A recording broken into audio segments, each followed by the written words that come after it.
My name's Dylan, and welcome to our French course. This is the Introduction to French, French Level 1, and I'm really excited to be with you to teach you all about the French language. The main goal for this course is to learn how to introduce yourself to someone in French. So that way when you're traveling, or at a job interview, or meeting new friends abroad, you can introduce yourself in French, and that's the most basic first step to learning a new language, is to be able to introduce yourself. I'll also provide a really good foundation for you to build on future learning when you take other French courses. So we'll really focus on how to build simple sentences and how to use French vocabulary and how to talk about things in the present tense. If you decide to take my Level 2 course, I'll talk more about how to talk in the future and a little bit about how to talk in the past as well. I would also like to invite you to join our online French learning community. One of the unique things about taking this course is that there's already a community of French learners established through Facebook. I've set up a Facebook group for all of our students so that they can communicate with each other. I'll post exercises and activities from time to time. I'll also post lots of information about the French-speaking world, whether it's articles or music or whatnot, to really keep your interest. So I really would like to invite you to join that community now. There's some more information in the supplemental resources section of this lecture. So just to give you a brief overview of this course, first we'll talk about basic French sounds and the alphabet, and then we'll move into introducing yourself using key phrases. And then from there, we'll start talking about how to use main verbs. And then from there, we'll talk about a bit more complex sentences that are still on the basic level. So that's what you can expect to learn from this course. Another thing that you'll also find in each unit of this course is there are a couple of different practice exercises, and I really encourage you to take advantage of those because that's really where you're going to be able to practice your French, as well also in the learning community on Facebook, but definitely here I really encourage you to take those practice exercises. This course you can work at, this course is designed so that you can work through it at your own pace. So really take your time if you want to, or if you really need to learn French quickly, go through it as quickly as you need to. So it's really up to you to progress at your own pace, but I'm definitely here to answer any questions if you have them. So I really look forward to working with you, and I can't wait to get to know you. Au revoir. Bonjour. In this lesson, we're going to talk about how to pronounce basic French sounds. All of the sounds you will hear in this video are generally easy for English speakers to pronounce because they're pretty similar to the sounds we have in English. In this video, I also use symbols taken from the International Phonetic Alphabet, or IPA. These symbols are also what you would find in a dictionary, so that's why I decided to use them. You don't really need to memorize them or learn them off by heart, but it's just supposed to help you in case you have to look these words up later on in a dictionary. And I'm going to use these throughout other videos which talk about French pronunciation. I will also provide French and English examples throughout the video. And also throughout the video, I'd really like for you to repeat the sounds after me so that you can practice, because this will really help later when you want to master your French pronunciation. So let's get started. The first sound is B. The B makes a B sound in French, just like in English. And in English we can say bat or beard, whereas in French we can say bat or barbe. The D makes a D sound, like in the English words dangerous or command, and in the French words dangereux et commandement. The F and the PH make a F sound in both languages. English speakers will say fact, efficient, philosophy, whereas in French we'll say fait, efficace, et philosophie. G makes a G sound in French when it's followed by A, O, U, or if a consonant comes afterwards. For example, we have government and vague, and in French they have gouvernement et vague. The G after an I and an E will be discussed in another video because it makes a different sound. The C, K, and Q sounds in French all make a K sound, especially if the C comes before an A, O, or U. The QU sound always sounds like a K. Note that in French, the QU is always a K sound, whereas in English, QU makes a Qu sound. So in English, we have calm and sac, whereas in French, they have calme, sac, et querelle. The L sounds just like English. The L sounds just like English. For instance, we have language and ball in English, and langue et bal in French. The M, if it's at the beginning of a word, or if it's a double M, makes a M sound, just like in English. So for instance, we have material, and we have the word mother. And in French, we have matière et mère. There's also the word femme, which means woman. If there is a single M at the end of a syllable, it is pronounced in a different way, which we will talk about in another video. N at the beginning of a syllable, or a double N, it acts just like the M. So if it's an N or a double N, it makes a N sound. For instance, we have the word night or Cayenne, like nuit or Cayenne in French. In another video, we'll also talk about how to pronounce the single N when it's at the end of a syllable, because it makes a different sound. The NG, the ing, makes the sound just like in English. So this sound doesn't occur very often in French, just like it occurs a lot more often in English actually, but in French not so much. So for instance, we have parking lot and campsite. In French we have camping et parking. When you see the GN together, it makes a ñ sound, just like in the word onion or canyon. So in French we can say oignon et gagnon. The P makes the same sound it does in English as it does in French. Some examples are permit and cape, and in French we say permis et cap. S makes the same sound in English, s, when it's at the beginning of a word or if it's a double S. In English we have the words survival and race, and in French we would say survie et race. The S in between two vowels, as well as the Z sound, make a Z. So just like in the word dozen or cousin in English, or douzaine and cousin in French.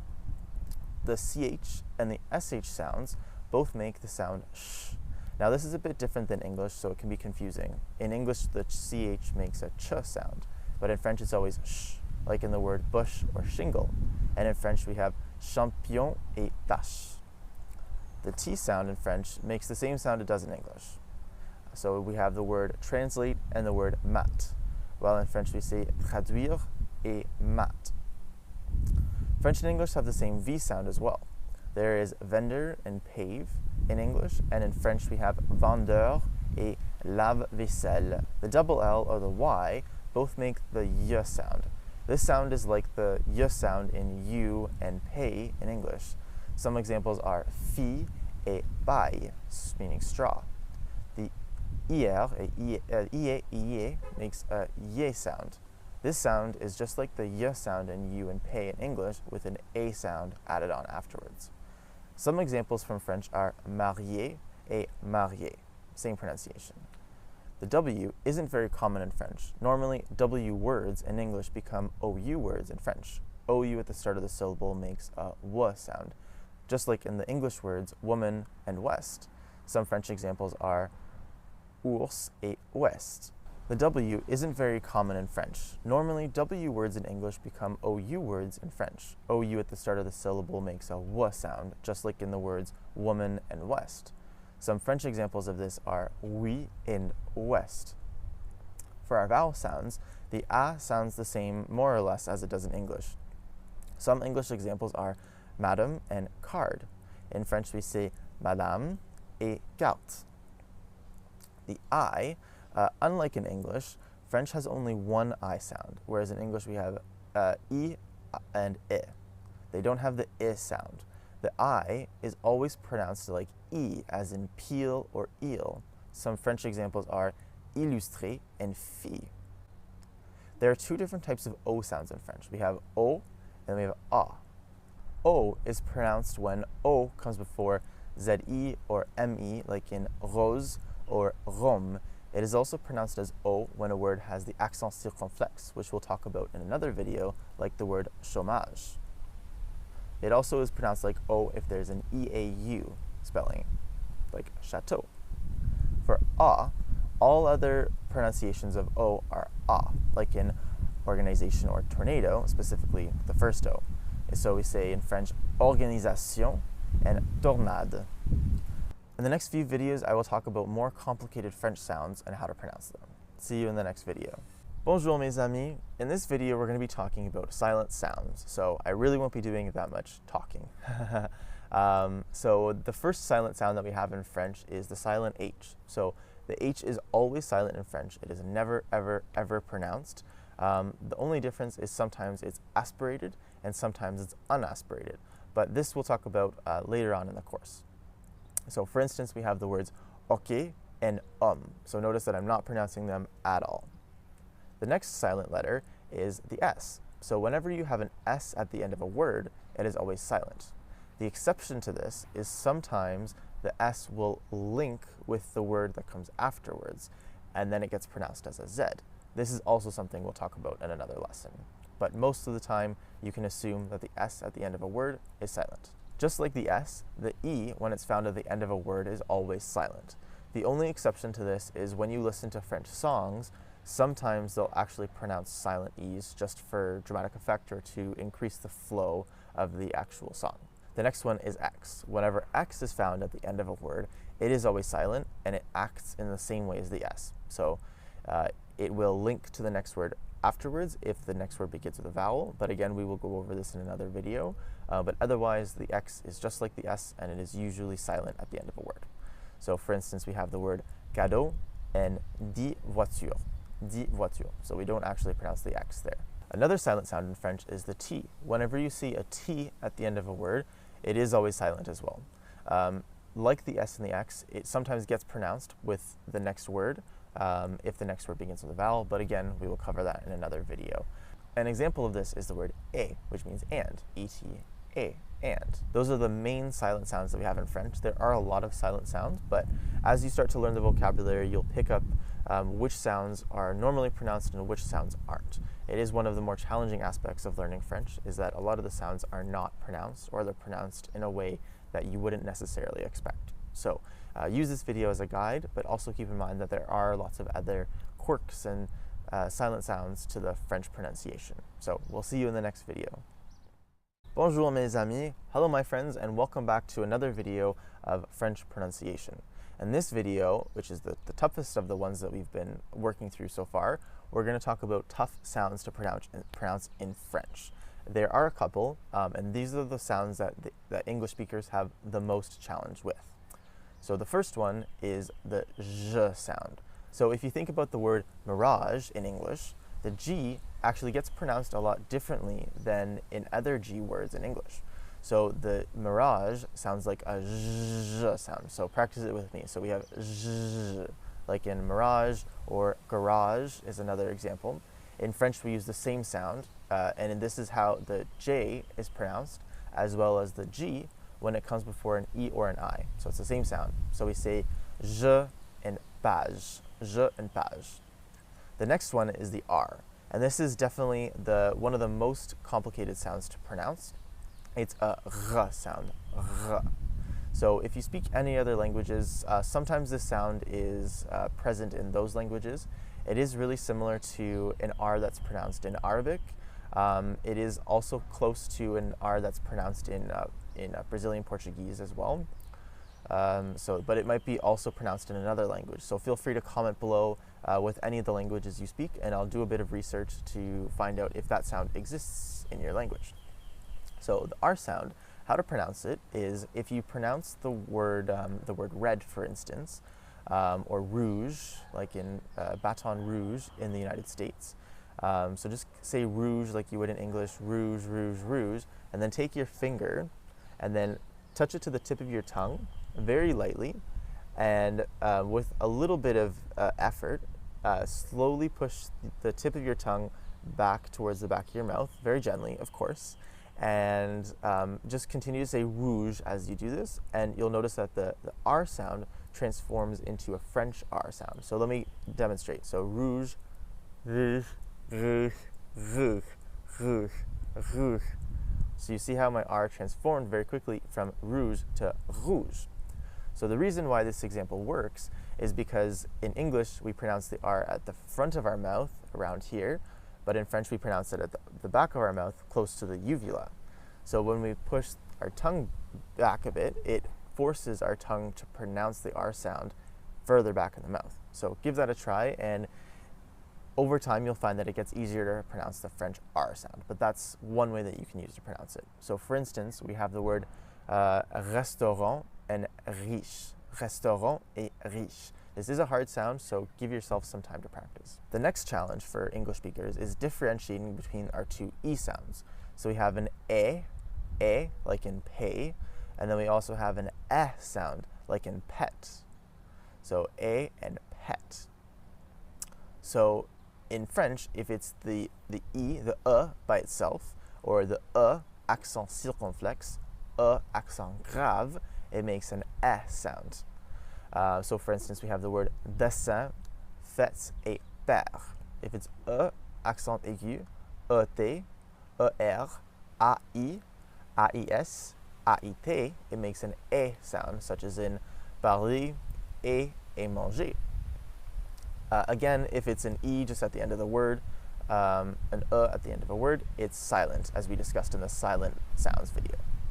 We also have two other sounds which are very, very similar, but they're a bit harder for English speakers to pronounce. So we have the sound so for instance in P and S, and then we have as in peur and sœur. So the only difference between the two sounds, it's very subtle, it's just your mouth is a bit smaller when you do the first one and then a bit bigger when you do the second one. But both are just as complicated for English speakers to pronounce. The next one is the U sounds. We have two different U sounds in French. The first one sounds just like the English U, so for instance, bou and sitsu, but the other U sound is a bit more challenging for English speakers to pronounce. It's the same as the English U, but your mouth is much more pursed. So think about if you ate a lemon, your mouth would be like, or if you're trying to whistle, it'd be, so try that. So instead of saying tu, say tu, tu. See how my mouth gets a lot smaller? Tu, as opposed to tu.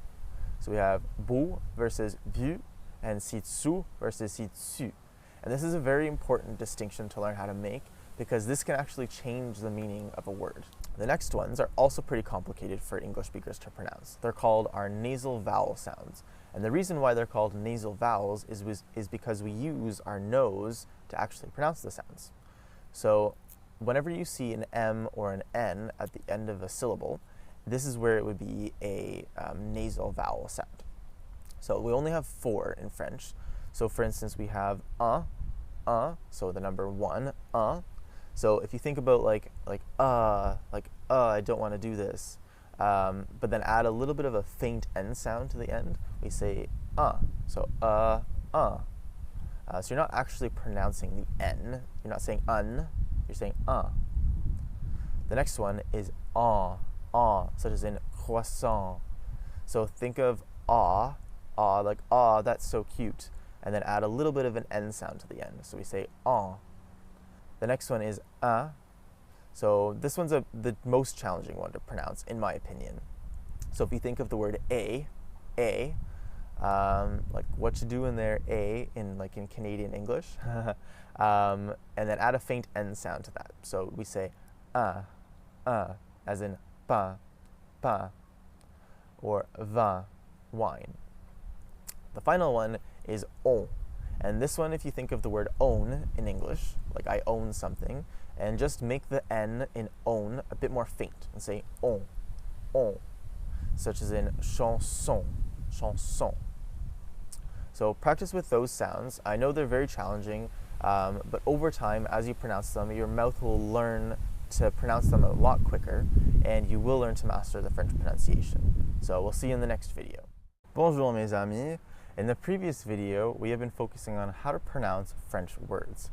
In this video, we're going to be talking about how to pronounce the French alphabet. So notice the distinction between pronouncing the actual words and pronouncing the letters of the alphabet. So this is kind of the difference of saying the A in bat is pronounced A, whereas the actual letter is called A. So the letters of the alphabet are A, B, C, D, E, F, G, H, I, J, K, L, M, N, O, P, Q, R, S, T, U, V, W, X, Y, et Z. So now let's run through the alphabet again one more time a bit quicker. So we have A, B, C, D, E, F, G, H, I, J, K, L, M, N, O, P, Q, R, S, T, U, V, W, X, Y, and Z. So why is it important to learn the alphabet?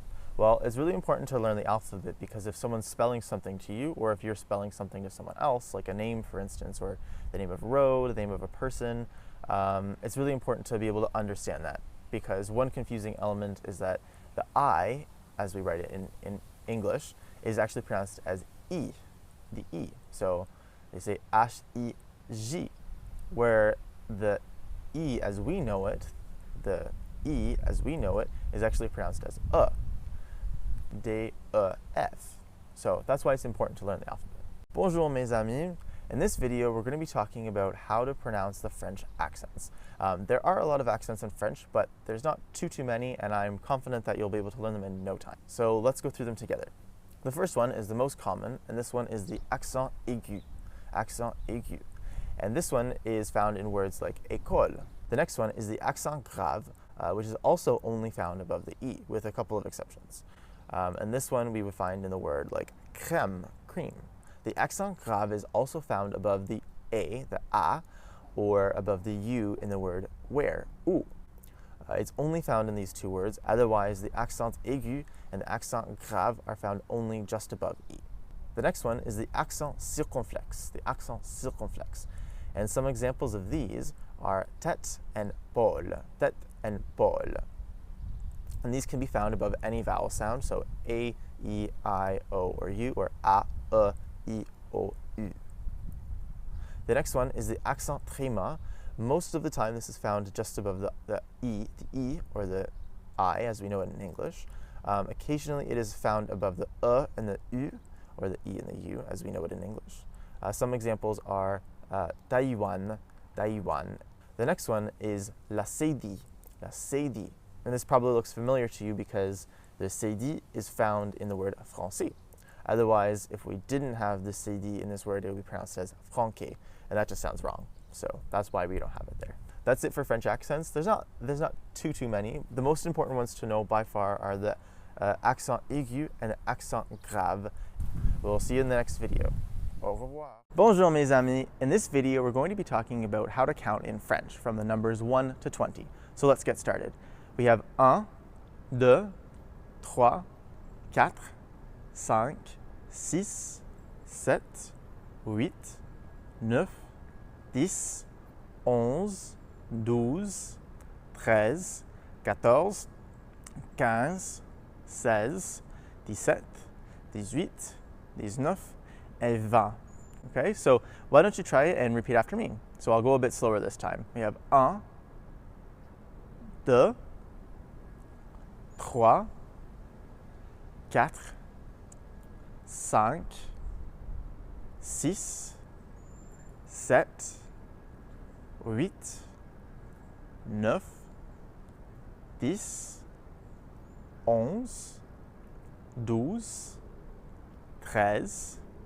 12, 13, 14, 15, 16, 17, 18, 19, and 20. So those are the numbers from 1 to 20 in French. Bonjour tout le monde. Hello everyone, and welcome to the first learning activity of the course.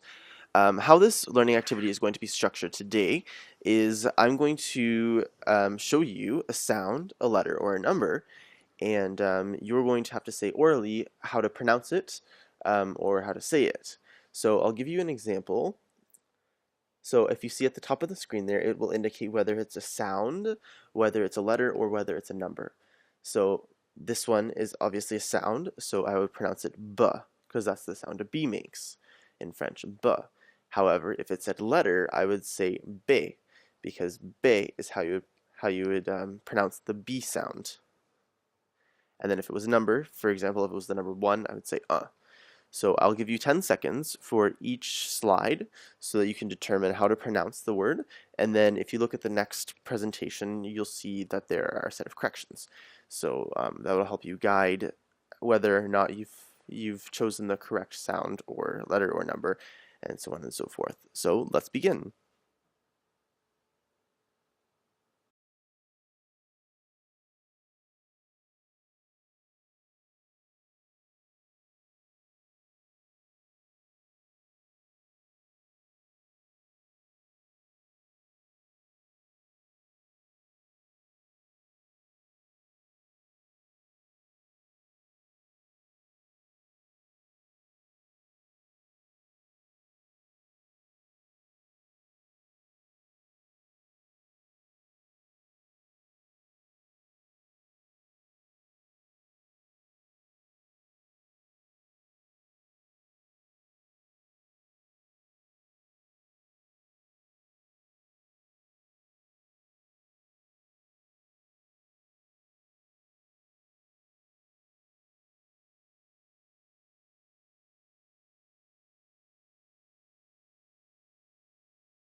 Hello again. I hope you enjoyed that activity and that it wasn't too difficult for you. So I'm just going to go over quickly the answers. So this is our example. B, the sound B. 8, the letter M, the sound A. 5, 15, the letter E. 10, the letter H. 12, the sound K. 7, the letter L, the sound J. 18, the letter I. 2, the sound S. 20. This was a trick question. This has no sound because it's an H. H's are silent in French. And the letter D. So that's all, and we will see you in the next presentation. Merci et au revoir. Bonjour, hello everyone, and welcome to this lesson. In this lesson, we're going to be talking about 10 differences between French and English. So let's get started. The first thing is that French comes from Latin, whereas English is a Germanic language. So we can see the progression of the languages here in the two different diagrams. To the left, we have French. So French originated from Classic Latin, which became Vulgar Latin, which became Old French, which eventually became Modern French, which is what we speak today. English, however, started from Proto-English, which developed from a number of different influences in the area, some of which were German, some of which were from Norway, a number of different areas, and then it developed into Old English, and then into Middle English, and then into New English. And New English is what we speak today, and I believe since we've been speaking since about the 1500s. Same with Modern French, we've been speaking Modern French since about the 1500s as well. So the second thing is that French is a little bit more simplified when it comes to verb tenses. So I know to English speakers who are learning French, it seems like French has a whole wad load of verb tenses. However, English actually has more because English has what we call progressive tenses. So here we have I speak, I'm speaking, and I do speak. So 3 distinct verb forms in English. However, when we translate all 3 of them into French, they're all translated as je parle. So it's a lot easier to learn just the one as opposed to the 3. So that's one difference. The next difference is that all French nouns are classified as either masculine or feminine. And I know this confuses a lot of people who are starting to learn French as a new language. It's best just to think of the masculinity and femininity in French as just classification systems. It doesn't mean that a table, which is considered a feminine noun, it doesn't mean that a table is really a woman dressed up as a table, or a wall is a man dressed up as a wall, because wall in French is masculine. It's just a way to organize the words based on their properties. And it goes back way far into when Latin was a really common language, and it exists in Italian, Portuguese, Spanish, and a bunch of other Latin languages. So that's what it is. It's just a categorization system and a way for them to categorize the words. So don't focus too much on this. French people themselves also get confused, and will mix them up from time to time. So don't worry too much. It's not a huge aspect of the language. Most people will understand you if you mix between the two. Definitely try and learn it, but don't worry too much about the actual gender. It's just 2 different classification systems, which comes from a very old part of the language. Another aspect in French is that usually we don't pronounce the endings of most words. So here we have some French words and then their equivalents. So nous parlons les chansons, les hommes, les femmes. So you'll see that the S's are pretty much not pronounced at the end of the words, except for les hommes, where it makes a Z sound.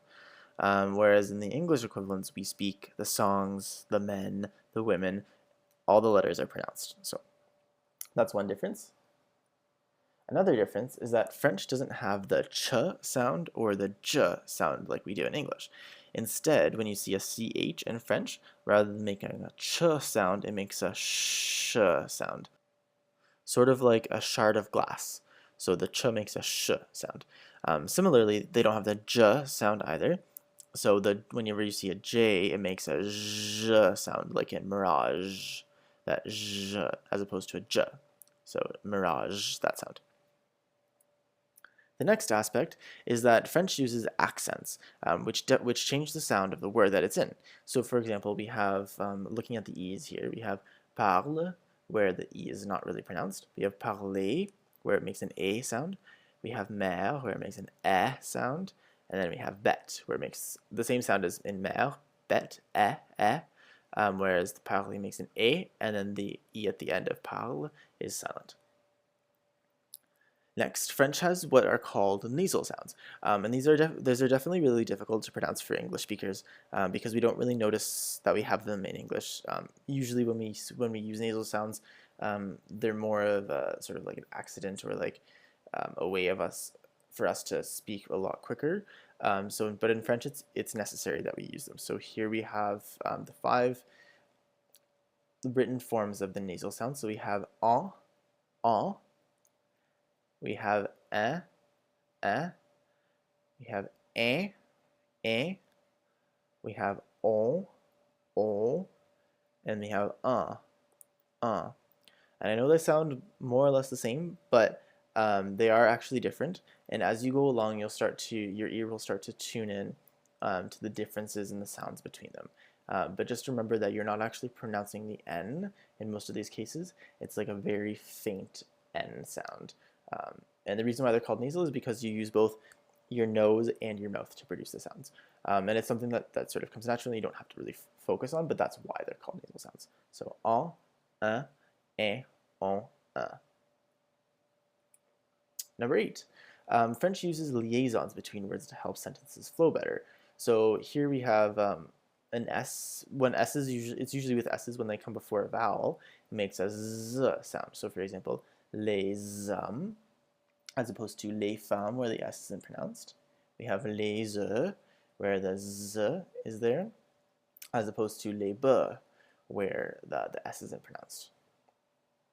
Also, French has a formal and informal versions of salutations to people. So, as we'll learn in the coming lessons, tu is used for informal occasions. So when you're talking to a young child, who you know or may not know, or you're talking to a family member or a friend, then you use the informal, which is the tu. If you're talking to someone who you don't know at all, or you're talking to a boss or the queen, for example, someone who you want to be a little bit more formal with, you use the vous, the vous. So here we have tu and vous. And now English used to have this, but it changed years ago, centuries ago, I would say, where we had thou and thee, and then we had you. Thou and thee were actually the informal versions. So thou and thee would be used equivalent to tu. Eventually, over time, people started to be more and more formal with each other to show respect in English. So we continued to use the you, which at that time was formal.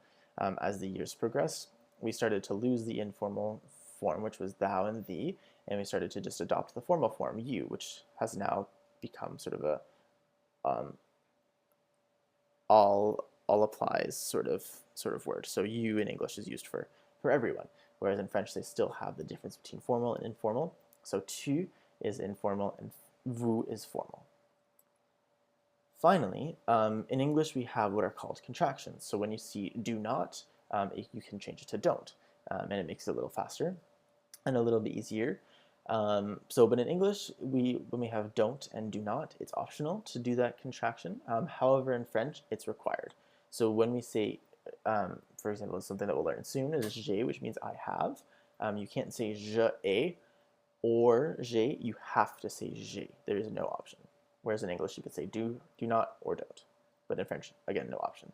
So those are 10 differences between French and English, and hopefully that makes your French journey a little bit easier knowing these differences. And don't look at these differences as an obstacle. Think of them as something interesting and something that's peculiar about the French language that's different from your knowledge of English. So we will see you in the next lesson. Merci. Bonjour mes amis. In this video, I'd like to take the opportunity to invite you to our French online learning community.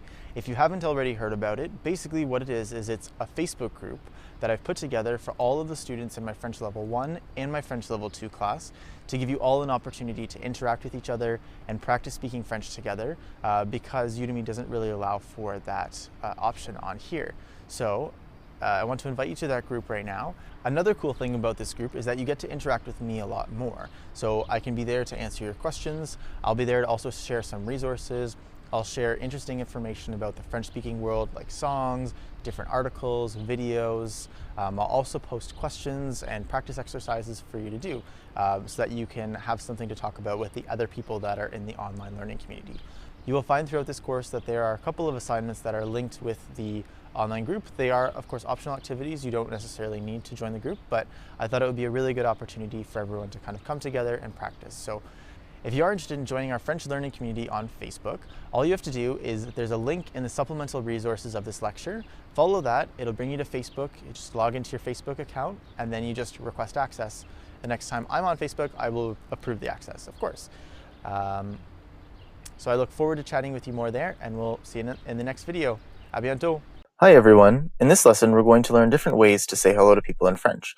This is a great way to start a conversation with someone or simply just be nice. The most common form of hello is bonjour. It means hello, but it can also be translated as good morning. You can use bonjour at any point of the day, but it is most commonly used in the morning and the afternoon. You can also say salut, which means hi. It is a bit more informal, but it is used every day and very common. Salut can also be used as an informal goodbye. This is kind of similar to the word ciao in Italian, which can be used to mean hi and bye. Bonsoir is another word that you can use to say hi, but this is more common to be used in the evening because it can also be translated as good evening. This is typical of a time when it's about 5 p.m. or 6 p.m. Or even later, depending on your region. A very formal greeting is bon après-midi, which means good afternoon. Even in English, this is a very formal greeting, so it's not really an everyday expression. A really informal way to greet someone is by saying ça va. In the next video, we will learn that comment ça va means how are you or how's it going. Ça va is a shortened version of how are you or comment ça va. And it's used in a similar way to saying sup in English, except it's a bit more common. It is a really informal way of saying hey while also asking how it's going. So those are all the important ways to say hello. I'll see you in the next video. Salut!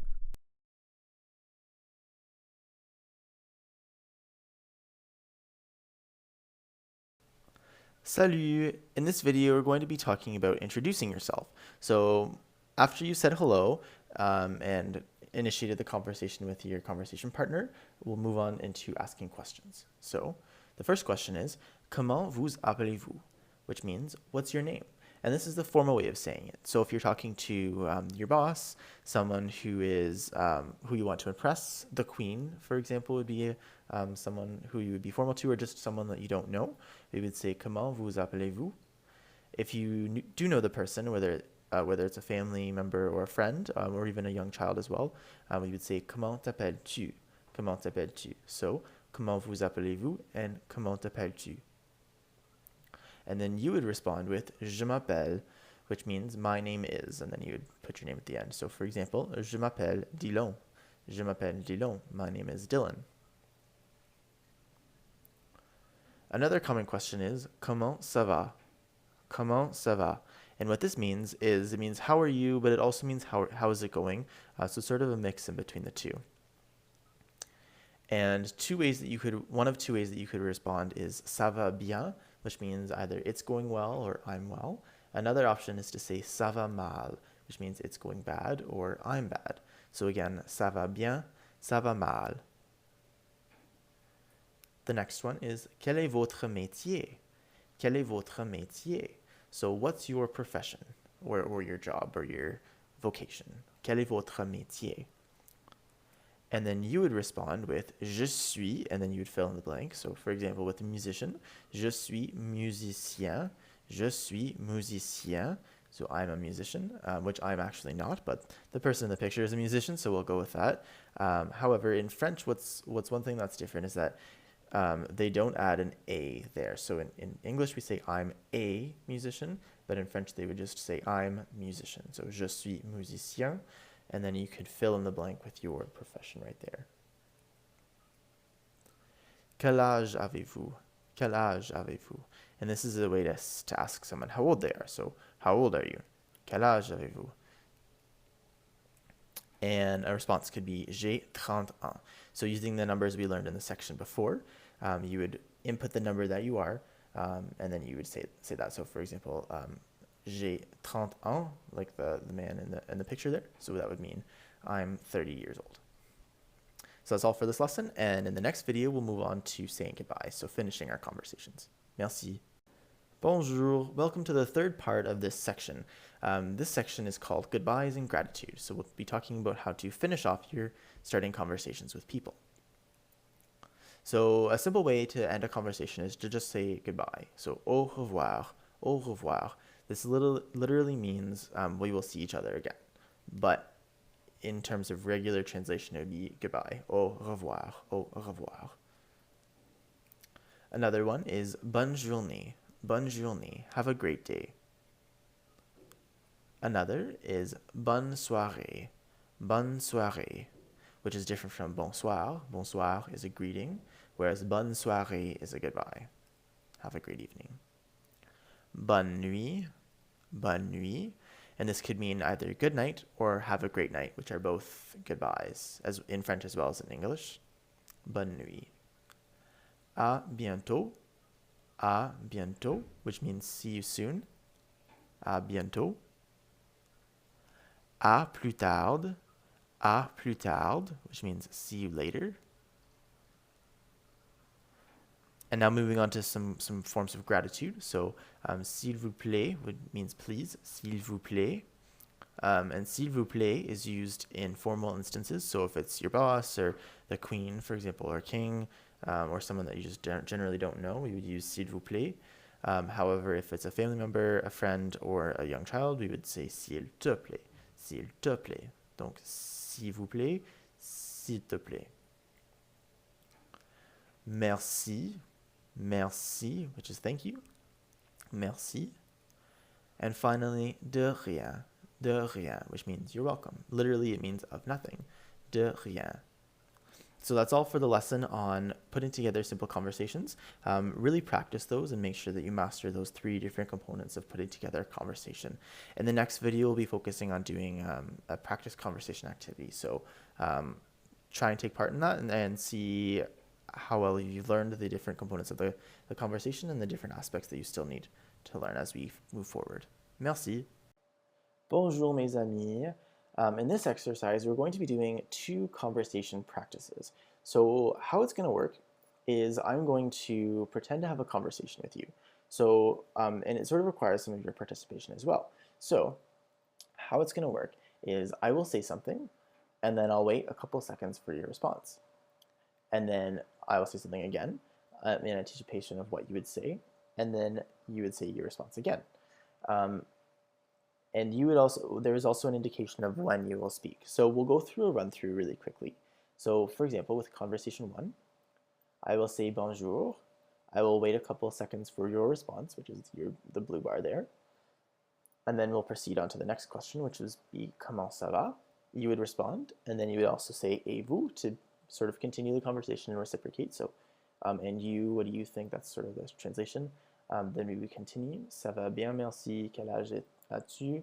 And then you would respond, again say et vous, and then we would continue on until it ends. And then when the conversation ends, there will be a purple bar which says end of conversation 1. So let's go back. Okay, so conversation 1. Bonjour.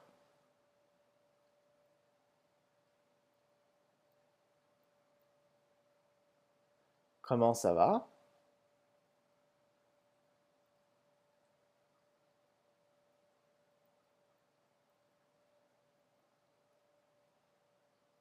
Ça va bien, merci.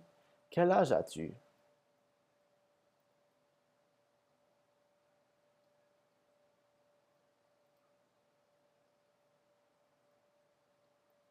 J'ai 31 ans.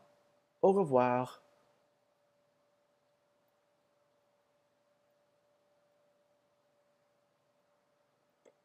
End of conversation 1. So now what we'll do is we'll begin conversation 2, take a deep breath. It is a really difficult skill to sort of get into the groove of starting conversations, but definitely practice it and continue to practice it because it's really, really useful when you're put into a situation so that you feel most comfortable. Conversation 2. Salut.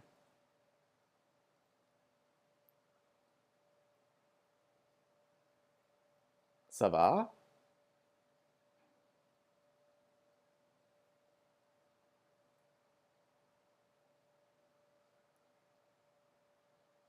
Bien, merci. Comment t'appelles-tu?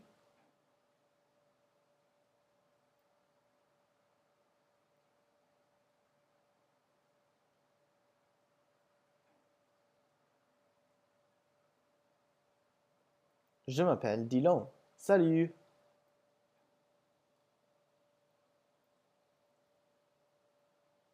And that's the end of conversation 2. So I hope you enjoyed that exercise. If you wanted to try it again, feel free, give it a go and see how it goes. If you have any questions about any of the vocabulary that I use, let me know in the discussion section, which is right next to the video here, and I'll be happy to answer your questions. Merci, à bientôt. Salut mes amis. In this video, we're going to be talking about how to start building sentences. So first off, before we can start building sentences, we need to know how to create verbs. So the most important verb in French is the verb être. So in French, unlike in English for the most part, the verb changes depending on who's speaking. So it's kind of like in English how we say I am, but you are. So we say am if it's me that's doing it, but are if it's you that is doing it. So it's a bit different in French because we do that with all of our verbs, not just with a couple like we do in English. So you'll notice that throughout the course. So to say I am in French, we say je suis. To say he is, we say il est. She is elle est. If we want to say it is, it's a bit different. So there's not really a neutral word for it in French. So most of the time, we'll distinguish between whether it is masculine or whether it is feminine. If it is masculine, then we'll say il est, so just like he is. So il est can mean he is or it is. And then if it is feminine, we'll say elle est. So elle est means she is or it is. If we want to say we are, we say nous sommes, nous sommes. There's also a second way to say we are, and that is on est, on est. There's not really a difference between the two, but on is used more in like informal speech and more when you're speaking, whereas nous is used more in writing and usually in like older kind of speeches you'll hear nous. To say they, we also have two words, just like il and elle. So these are il, elle. Notice that the S at the end is actually silent, so that's a bit confusing. Ils sont and elles sont. So il est, elle est, he is, it is, she is, it is. Then we say ils sont, elles sont, they are, they are. So if they is masculine or they is masculine and feminine, it's a group, it's a mixed group, we say ils sont. If it's a group of just feminine people or things, we say elles sont. Okay? And then finally, if you want to say you are, there's two different ways that we say you are. You can say tu es or vous êtes.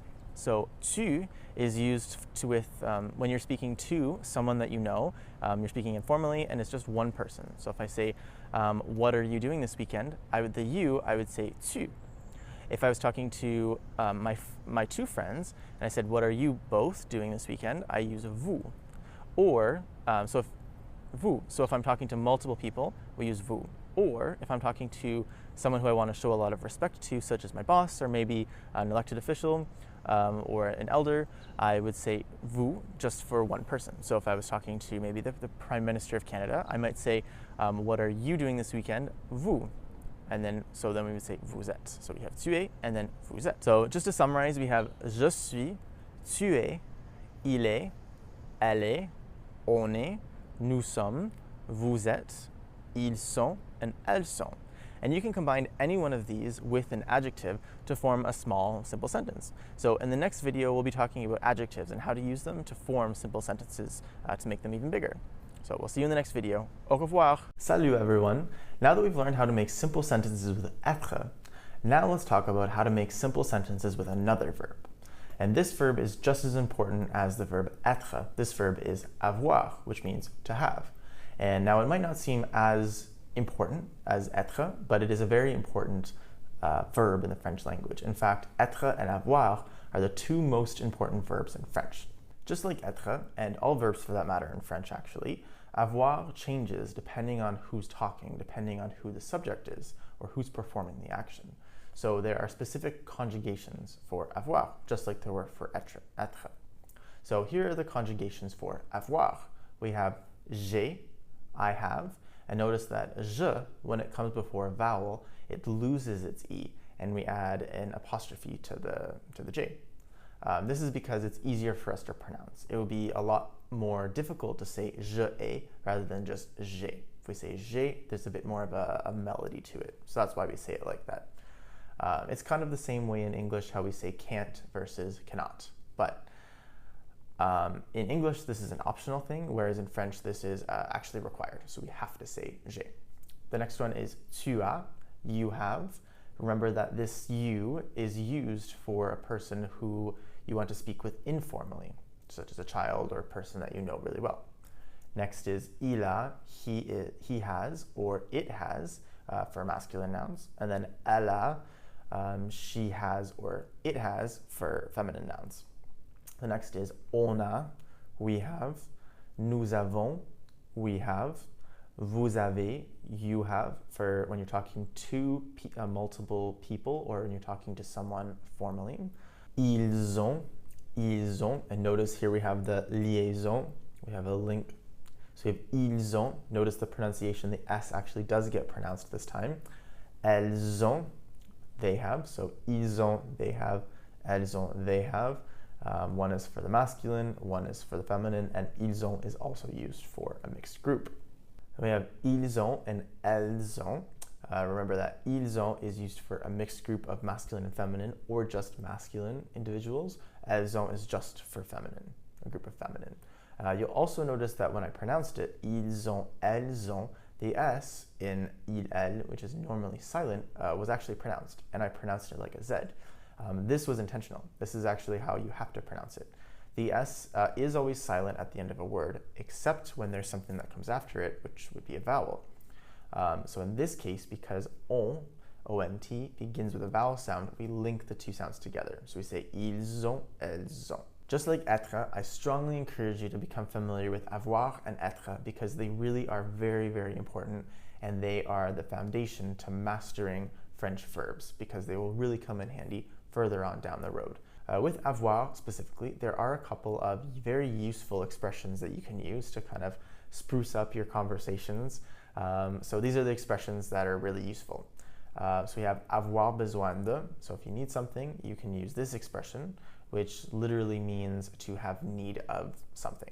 For example, we can say, Eric a besoin de café. Eric needs coffee. You can also say, j'ai besoin d'aide, or I need help. The next one is avoir chaud ou avoir froid. To say you're hot or cold, we use avoir. Tu as chaud, are you hot? Or ils ont froid, they are cold. You might be wondering why we don't use the verb être when talking about I am cold, you are cold, because we do that in English. If you say il est froid or il est chaud in French, it suggests that they have they've touched and felt their skin and they're physically cold from your perspective, or maybe they're a cold in personality. And then il est chaud has a bit of a kind of an inappropriate meaning to it as well. So I'll let you look that one up on your own.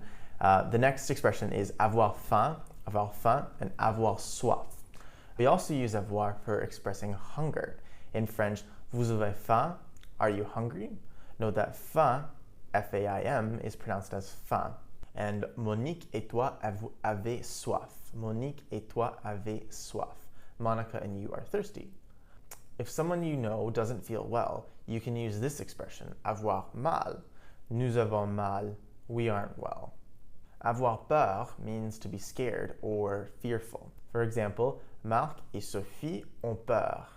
Mark and Sophie are fearful. Avoir raison means to be right, whereas avoir tort means to be wrong.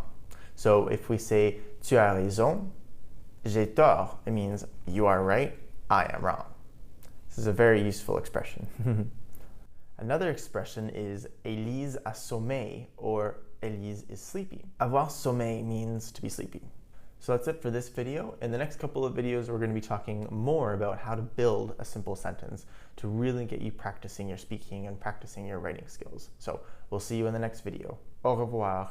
Bonjour mes amis. In this video, we're going to be talking about how to make some of the simple sentences we just learned into negative sentences. So in English, we would say, I am French versus I am not French. So in English, we just add the word not and it's good to go. In French, we use two words. So we use the words ne and pas. So the ne goes before the verb and the pas goes after the verb. So we say, je ne suis pas français or je ne suis pas anglaise. And then for avoir, if you want to say I don't have any of something, we say ne pas de. So if you say je n'ai pas de chien, nous n'avons pas de chien. So there you have it. So that's how you make negative sentences. You really just put the ne around the ne and the pas around the verb, or the ne and the pas de around the verb if you want to say not any. So ne pas not, ne pas de, not any.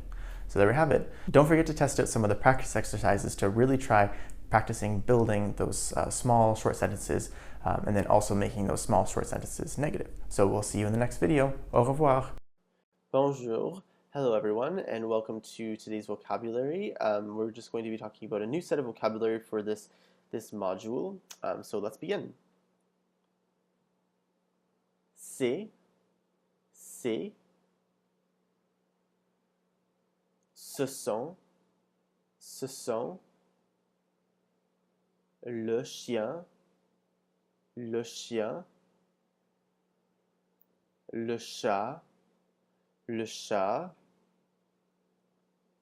la télévision, l'ordinateur, la radio, le livre, la table, le frigo, la tasse, la bouteille,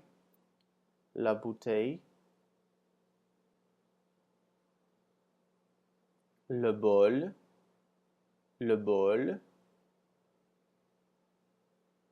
l'assiette,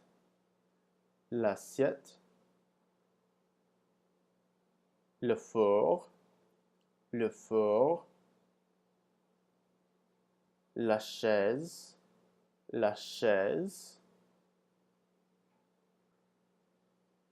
la porte,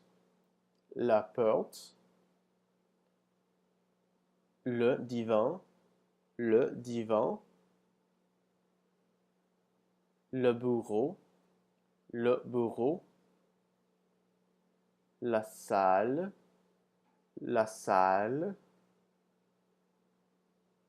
le jeu vidéo,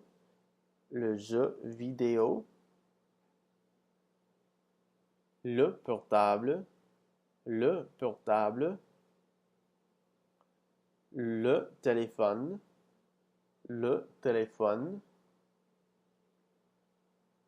le lit, and la maison. So that's this week's vocabulary. Try and memorize it so that you have a good concrete vocabulary so that you'll be able to start forming sentences when we focus on that in the next coming modules. Au revoir. Bonjour mes amis. In this video, we're going to be talking about the indefinite article in French. So we already talked about the definite article, which is the in English, or le, la, les in French. So in French, the indefinite article is un, une, des. So we have three of them, just kind of like the definite article. The difference between the definite article and the indefinite article is in English, the definite article is the, and in French, in English, the definite article is the, and the indefinite article is a or an sometimes. So in the singular, we say un et une, but then in the plural, we say des. So I'll show you a couple of examples here. So for instance, we have for a cat, we have un chat, If you want to say a woman, we say une femme. For a man, we say un homme. And then for a table, we say une table. And then when we say plural, in English we don't have a plural indefinite article. We'll say some tables, some TVs, some water bottles, etc. So it's the same thing in French. So they say des, meaning some, to pluralize it. So if you want to say un chat, des chats, a cat, some cats, une fille, des filles, un homme, des hommes, une table, des tables. So that's all that I wanted to mention on the indefinite article. It's pretty straightforward and pretty similar to how we use it in English, whereas the definite article, it's a bit different of a usage, but the indefinite article, like I said, is pretty similar to how we would normally use it in English. So we will see you in the next video. À bientôt! Bonjour mes amis. Today what we're going to be talking about is how to say the and a in French. Now I know these might seem a little insignificant, but they actually play a huge role in languages, and especially in French, and now we'll talk about them together. So let's start with the. So the in English and in French always comes before a noun, and a noun being a person, place, or a thing. But in French, unfortunately, there are 4 forms of the, and I'll tell you why in a little bit, but these forms are le, la, Elle with an apostrophe, les. So the 4 different forms are used in these different situations. So as you may have guessed by now, a lot of the French words don't really have the same pronunciation as the English does. So at the end of a French word, you tend not to pronounce the ending. So if you look at the example of le garçon and les garçons, garçon without an S and garçon with an S sounds exactly the same. So it poses a little bit of a problem because when you're listening to spoken French, how are you supposed to tell whether someone's talking about one boy, un garçon, or multiple boys, plusieurs garçons? So the articles in French specifically really help us to identify whether something is plural or whether it's singular. So in the example of le garçon and les garçons, the le tells us that it's one boy, the boy, whereas les garçons tells us that they're talking about multiple boys, les garçons. Unfortunately, in English, we do have this issue where we say the, but it's for both singular and plural. However, in English, we hear the z, the s sound at the end. So boy and boys. So there's that differentiation, which doesn't happen in French. So that's why we need the le and the les. So le is used before masculine singular words. So for example, le chien, le garçon, the dog, the boy. La is used before feminine singular words. So for example, la fille, la table, the girl, the table. And then the elle with the apostrophe, or elle apostrophe as we call it in French, so elle apostrophe, is used before any singular word that begins with a vowel. And vowels are a little different in French. So just as we do in English, we have A, E, I, O, U, and sometimes Y, but in French they have sometimes H as well. So a good portion of the words that begin with H are actually vowels. So for example, the word because also H's are silent, so that's part of the reason. So l'homme, so we say l'homme, and then l'eau, so the man and the water. And finally, les we use before plural nouns. So for example, les garçons and les filles, the boys and the girls. So when do you use le, la, elle apostrophe, and les? So some of these are similar to English, some of these are very different. So this is what causes a little bit of confusion among French learners. So first of all, we'll start with the easy one, so where it's the same as in English. So when you want to specify a noun, so when you want to say, I'm talking about the girl, I'm not just talking about any girl, but I'm talking about the girl. So the one that you've probably already made reference to. So for example, je parle à la fille, je parle à la fille. I speak or I talk to the girl. Je parle à l'homme, I talk to the man. However, here's where it differs from English. So when you want to talk about a noun in a general sense, we would do this. So if you wanted to say John or Jean eats apples, we would say Jean mange la pomme. So we're talking about apples in a general sense. So Jean really likes to eat apples. So apples being sort of like a general image of apples. So we would say la pomme to represent this. So in French, the nouns are almost about 95% of the time found with le, la, les, or with une day, which is what we're going to talk about shortly, as opposed to English, where I would say it's about 60% of the time, where English doesn't always have a the or an a before their nouns. Okay, so another example is le pain est délicieux. Bread is delicious. So again, just the general concept, general idea of bread is delicious. So we would say le pain. So we would add that in there. So when in doubt and you're not really sure what to add something. Don't just leave it sort of hanging there.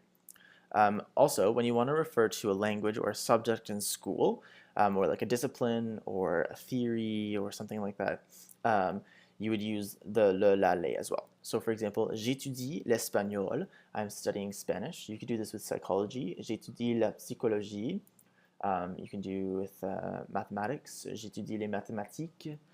So a number of different aspects under that category there. And then finally, to talk about a country. In French, all countries, well actually a good portion of the countries are preceded by an article, so de, la, les. So for example, le Canada or les États-Unis. So in English we would say the United States, but we wouldn't say the Canada, we would just say Canada. Where they would say le Canada, la France, l'Espagne, the Spain, they would say l'Espagne. But we'll talk more about this later in a couple of sections where we'll talk more about countries. So moving on to a. So a can come in different forms in English. So we actually have three different forms. We have a, an, and some. And these always come before a noun, a person, or a place, or a thing. So there are three forms, like I said, a, an, and some. And then in French, there's also three forms. We have un, une, and des. So let's talk more about these forms. So un is used before masculine singular words, just as le was. So un chien, un homme, a dog, a man, which is different from le chien, l'homme, which is the dog, the man. Un comes before feminine singular words. So we have une fille, une table, a girl, a table, as opposed to la fille, la table, the girl, the table. And then finally we have des. Des comes before plural nouns, regardless of whether it's masculine or if it's feminine. So we have des garçons and des filles, which is different from les garçons et les filles. So des garçons, des filles is some boys and some girls. Les garçons et les filles are the boys and the girls. Okay. So when do you use un, une, des? So you use them to talk about any noun in a non-specific sense. So I'll explain this a little bit more. So we have je parle à une fille, so I talk to a girl, so just as we would in English. Je parle à un homme, I talk to a man, so again very general. Elle mange une orange, she's eating an orange, so again very general. So in English we would say a, so French is used the exact same way as we do in English with the a. However, going back to the le, la, les, the le, la, les is used in a general sense, so to talk about a concept or an idea, such as the idea of eating an orange, the idea of studying psychology, the idea of learning a language type of thing, and that's where we would use the le, la, les, whereas this one is we are talking about a specific noun, it's just we're not talking about a specific piece of that noun. So for example, a girl, so it could be any girl, we're talking about a man, or it could be any man, as opposed to when we say I'm studying French with le, la, les, where it's the concept, you're talking about the overall concept. Whereas this is just the un, une, des, is just a part of that sort of group.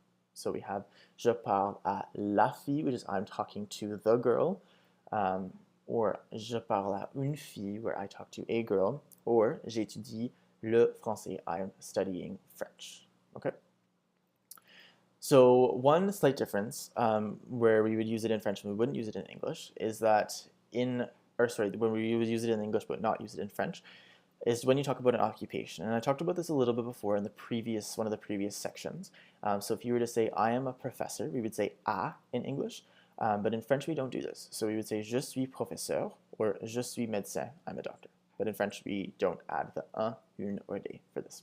So that's all for this lesson. Hope you enjoyed and hopefully everything was clear. If you have any questions, please feel free to post them in the discussion section, which is just next to the video here, and I'll be sure to answer them and help you out with those. Merci. Bonjour tout le monde. Hello everyone. Today we're going to be talking about adjectives. So what are adjectives? Adjectives are descriptive words like colors, things that describe size, things that describe length, quality, quantity, and so many more. There's so many things that are adjectives. but in essence, they're just descriptive words. So adjectives in French, they're unlike in English. Adjectives have 4 different forms most of the time. There's a masculine singular form, a feminine singular form, a masculine plural form, and a feminine plural form. And each agrees with the noun that it's associated with. So, for example, if I'm talking about a dog, le chien, because chien is masculine and there's just one dog, I would be using the masculine singular form of the adjective. If there's more than one dog, then I'd be using the masculine plural form of the adjective for les chiens. The same thing goes if I was to talk about a table, la table, which is feminine. But I'll get into that later. So there's a number of basic rules that sort of govern how adjectives agree with the nouns that they're associated with. So the main rule is that usually the adjective will be found in the masculine form. That's sort of considered its most neutral form. So if you were to look it up in a dictionary or something, it would appear in the masculine singular form.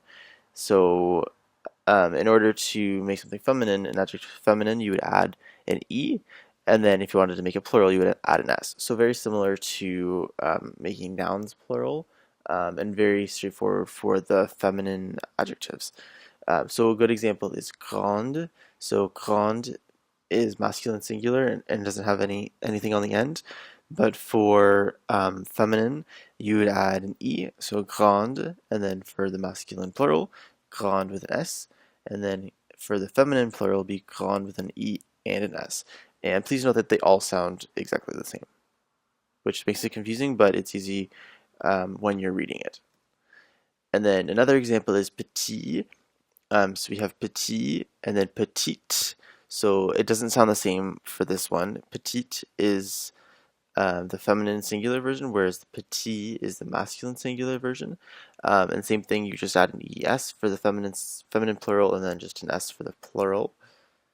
A second rule is that you add an x for the masculine plural. For words ending in eau, like nouveau, you'd add an x to the masculine plural. So they both sound the same, nouveau and nouveau. The third rule is that if the masculine singular form of the adjective ends in t, l, or n, then you would double the last consonant and then add e. So for example, the t would become tte, the l would become lle, and the n would become nne. One example is italien, so italien, italienne, italien with an s, italienne with an s for the feminine plural. Rule number 4, if the masculine singular form ends in e, the feminine form doesn't change. It just remains the same. So, which means that one example is jeune. So for jeune, the masculine and the feminine singular form are the exact same, and same with the masculine and feminine plural forms. Those are the exact same. You just add an s to make it plural. Now, there's many different adjective rules, unfortunately, but some other ones that are quite common are o, which changes to elle, a, which changes to er, which changes to us, and ter, which changes to teuse. But there's plenty more. There's also irregular ones too, but you'll sort of learn those as you go along. They're not super common. Mostly the rules that we just talked about in this lesson are the most used and the most common ones. So word order. Where do adjectives go in a sentence? So in English, adjectives usually come before the nouns. So for example, the red dogs, the big TV, the little cup, that sort of thing. So the adjective, the descriptive word, always, most of the time, comes before the noun. However, in French, it's quite the opposite. So most of the time in French, the adjective will follow the noun. So les chiens rouges. So rouge is the descriptive word, and it's coming after the person, place, or thing, the noun. However, adjectives sometimes come before nouns, which is very similar to English. And the way that you can remember which adjectives come before the nouns is by using the acronym BAGS. So in BAGS, B-A-G-S, stands for beauty age, goodness, and size. So what this means is that any adjectives that describe beauty, age, goodness, or size will come before the noun. So for an example of beauty would be beau, le beau chien, the beautiful dog. An example of age would be le jeune enfant, the young child. Jeune is the descriptive word. Goodness would be le bon homme, so the good man. Bon is the adjective. And then size would be le an example would be la grasse fille, so like the fat woman would be another example. Other important adjectives are bon, which is good, beau, which is beautiful, grande, which is big, petit is little, and then mauvais is bad. So that's all for today, and I hope you have a great evening, and we will see you tomorrow. Bonne journée, au revoir. Salut, bonjour, hello everyone, and welcome to this week's vocabulary lesson. So let's begin. Rouge, rouge. Vert, vert, verte, verte. The first one is masculine, while the second one is feminine. Jaune, jaune. Brun, brun. Brune, brune. First one is masculine, while the second one is feminine. Bleu, bleu, bleu, bleu. While they both sound the same, the first one is masculine and the second one is feminine. Violet, violet, violette, violette. First one is masculine and the second one is feminine. Orange, orange. Noir, noir, noir, noir. First one is masculine and the second one is feminine. Blanc, blanc, blanche, blanche. First one again is masculine, second one is feminine. Grande, grande, grande, grande. The first one is masculine, the second one is feminine. The second one has a little, slightly more emphasis on the D in the second one. Petit, petit, petite, petite. First one masculine, second one feminine. Bon, bon, bonne, bonne. First one masculine, second one feminine. Mauvais, mauvais, mauvaise, mauvaise. First one masculine, second one feminine. Facile, facile. Difficile, difficile. Important, important, importante, importante. First one masculine, second one feminine again. Intelligent, intelligent, intelligente, intelligente. First one masculine, second one feminine. Gentil, gentil, gentille, gentille. First one masculine, second one feminine. The second one has a longer L sound. Gentil as opposed to gentil. Sympathique, sympathique. Sometimes you'll also just see sympa, sympa, which is the same thing, meaning nice. Jeune, jeune, different from jaune, which is yellow. Jaune, this is jeune, jeune, young. Vieux, vieux, vieille, vieille. First one masculine, second one feminine. fou, fou, folle, folle, first one masculine, second one feminine,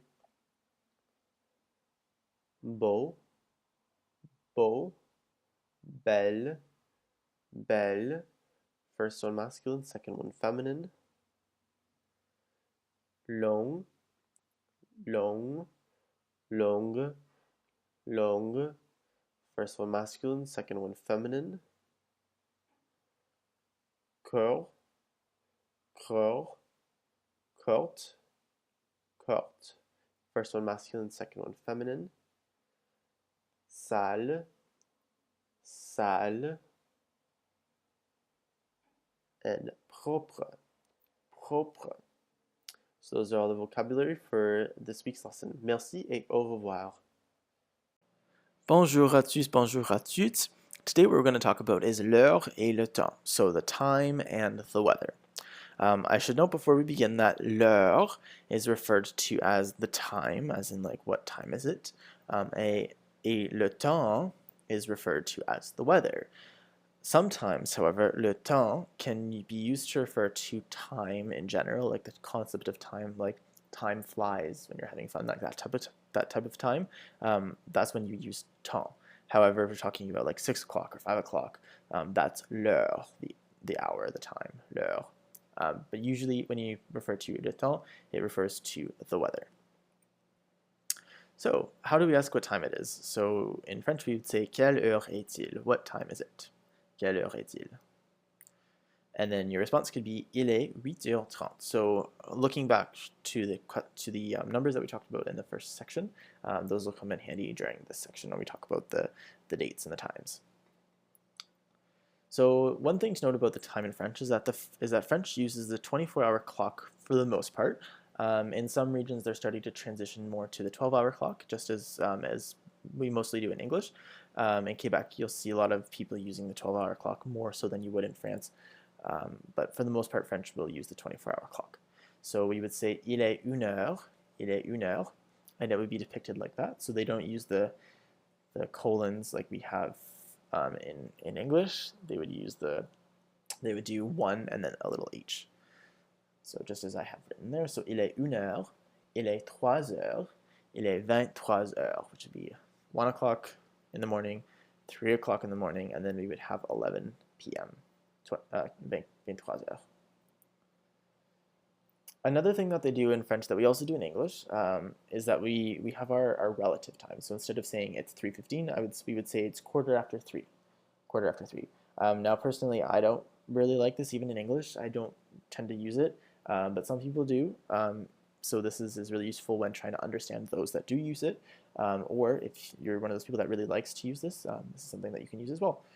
So here we have un quart, which is a quarter. So in the example here we have 3:15, which is il est 3h15, so it's 3 o'clock and a quarter. Or you can say il est 3h15, which is just reading out the time regularly. We can also say il est 4h moins le quart, so it's 4 o'clock minus a quarter. Okay, or il est 3h45, it's 3:45. We also have the word demi, which means half. And then in the example 3:30, we can say il est 3h30, il est 3h30. So we don't have an equivalent of this in Canadian or American English, but in British English they would say, I believe that they would say it's half 3. It's half 3. So il est 3h30. So I believe that there's more or less connected. And then you can also just say il est 3h30, just as you would in English. Another thing that's become more and more common for those places that will use the 12-hour clock is to specify the time of day, just as you would do in Spanish or Italian, or even in English too. They don't have an equivalent of like PM or AM in Spanish, Italian, or French, so this is how they would specify, and then you would also hear this in English as well. But il est 9h du matin, so it's 9 in the morning. Il est midi, which is it's noon. Il est 2h de l'après-midi, it's 2 in the afternoon. Il est 8h du soir, it's 8 at night. And then we also have il est minuit, it's midnight. So moving on, we're going to talk a little bit about the weather. So how do you ask about the weather? We would say, Que t'en fait-il? What is the weather like? Que t'en fait-il? And some typical responses you hear is il pleut, which means it's raining, or il neige, which means it's snowing. So il pleut and il neige are different from what we're going to talk about today in terms of the other weather, but when you say it's raining or it's snowing, we would use il pleut or il neige, and I'll talk about why in a little bit. So with the weather, we use the verb faire, which you will learn in the next coming modules, if not in the second level more so. So for example, we would say il fait froid, which means it's cold. So we don't say il est froid, we would say il fait froid, which is a different verb. And faire, for those of you who are trying to make those connections and those who have heard this verb before, faire generally means to do or to make. So it's a little odd that il fait froid means it makes cold or it does cold. And my sort of theory on this is that it sort of dates back to maybe Roman mythology, because they do the same thing in Spanish and they do the same thing in Italian as well. So it may date back to Roman mythology where there was gods responsible for doing different things. So there is probably a god responsible for making the weather. So when they say il fait froid, it could have been he makes cold. For example, a god makes something cold or makes the air cold, or the god makes something hot. So that's sort of my theory, and hopefully that'll help you to sort of rationalize why it's like this. So here we have il fait froid, it's cold. Il fait chaud, it's hot. Il fait nuageux, it's cloudy. Il fait du soleil, it's sunny. Il fait du vent, it's windy. Il fait beau, it's nice out. Il fait mauvais, it's bad out. However, going back to what we did in the previous slide is that for it's raining or it's snowing, we say il neige or il pleut.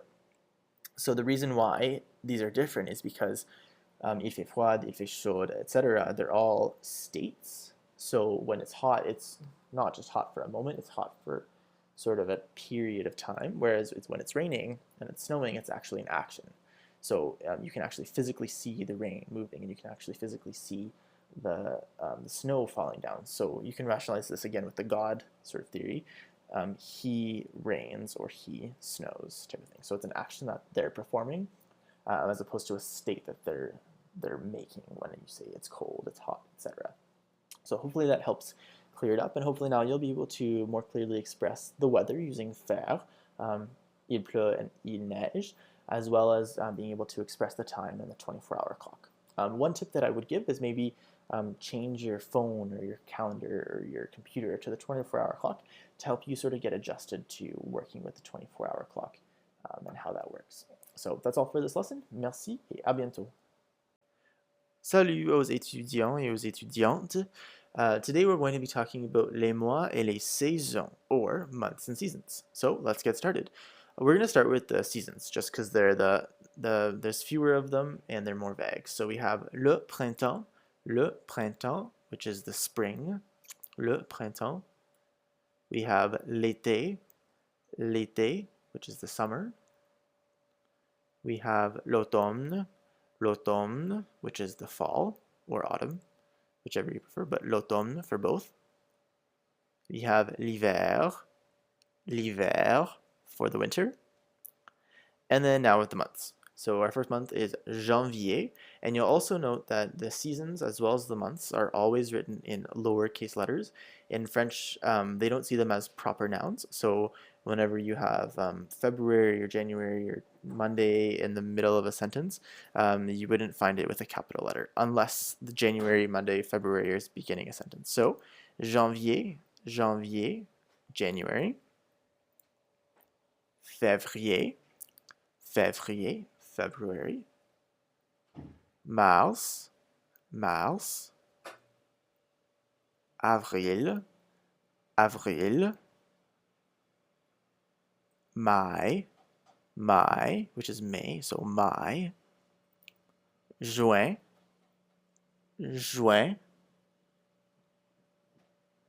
Juillet, which is July. Août. So you sort of sound like an owl a little bit when you're saying it, so it's août. You can also pronounce it, you'll also hear the pronunciation août with the final T, août. but it's more of a formal thing. People, if they really want to be very formal or very fancy, and generally the older generation will say août, but most people nowadays would say août. Septembre, septembre. Octobre, octobre. Novembre, novembre. Décembre, décembre. So in summary, we have the seasons, which are le printemps, l'été, l'automne, et l'hiver. And the months, les mois, we have janvier, février, mars, avril, mai, juin, juillet, août or août, septembre, octobre, novembre, décembre.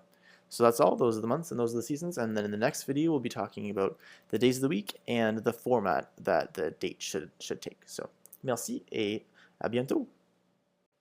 Bonjour, mes amis. Today what we're going to be talking about is the days of the week, or les jours de la semaine. So let's get started. I would also like to point out that this is the full format of how a date should look. So if you wanted to say Monday, April 6, 2015, this is how it would look. So one thing that I wanted to point out is that there are no commas. In English, we use a comma to separate the number of the day and the number of the year. But in French, they don't do that because the month is used to separate the day and the year. So we have lundi, le 6 avril 2015. 2015. And lundi is Monday. Mardi, le 7 avril 2015. Mardi is Tuesday. Mercredi, le 8 avril 2015. Mercredi, le 8 avril 2015. Mercredi is Wednesday. Jeudi, le 9 avril 2015. Jeudi, le 9 avril 2015. Vendredi, le 10 avril 2015. Vendredi, le 10 avril 2015. Vendredi being Friday. Samedi, le 11 avril 2015. Samedi, le 11 avril 2015. And finally, dimanche, le 12 avril 2015. Dimanche, le 12 avril 2015. So, those are the days of the week. In summary, we have lundi, mardi, mercredi, jeudi, vendredi, samedi, et dimanche. It's also important to note that in the English calendar, at least in Canada and the United States, the calendar begins on a Sunday. However, the French calendar begins on a Monday, on lundi, and then ends on a Sunday, dimanche. So that's also an important difference. So to take from this video, remember the format of the date, no commas, no capitals for the months of the year or the days of the week, and the fact that the week starts with lundi. So that's all. If you have any questions, feel free to post them in the discussion section that's next to the video here. Thank you. Merci. Bonjour mes amis. In this video, we're going to be talking about how to count from 21 all the way to 100. So these numbers are going to be a bit easier than the ones we learned previously because, in a sense, it's just a bit of a repetition. So I'll go through the numbers first, and then afterwards I'll offer a bit of an explanation because some of the numbers in French are a bit different than you would expect them to be compared to English or Spanish or Italian or a lot of other languages. Okay? So the word for 20 is 20. For 30, it's 30. For 40, we have 40. 50 is 50. 60 is 60. 70 is 70. 80 is 80. And then 90 is 90. And 100 is 100. Okay? So you might be wondering about the 70, 80, and 90. So in French, they kind of think about the numbers 60 to 80 as one block of 20 numbers, and then from 80 to 100 as another block of 20 numbers. So it's a bit different than how we would think about it in English. So I'll get into that a bit more later. So starting with 20, basically all you have to do is just add the numbers 1 to 9 to the number 20. So we have 21. So we have 21. And just remember that with the first one, we always do 21, but then the other ones, it just goes 22, 23, 24, 25, 26, 27, 28, 29, and then 30 will be 30. The same thing goes for 30. We say 31, 32, 33, 34, 35, 36, 37, 38, 39, 40. This rule is the same when we count with 40, 50, and then finally with 60. When we get to 70, rather than saying 70 et un, it just becomes a continuation of the numbers from 1 to 20. So we go from 68, 68, 69, 69, 70, 70, and then we say 71 for 71, 72 for 72, 73, 74, 75, 76, 77, 78, 79, and then finally we get to 80, 80. So from 80 to 99 we say 80, 81, 82, 83, 84, 85, 86, 87, 88, 89, 90, 91, 92, 93, 93, 94, 95, 96, 97, 98, 99 et 100. Bonjour tout le monde. Hello everyone and welcome to today's vocabulary lesson. So I'm just going to go over quickly the vocabulary that you need to have learned by the end of this module. L'appartement, l'appartement. L'émission de télé, l'émission de télé. Le film, le film. Le poulet, le poulet.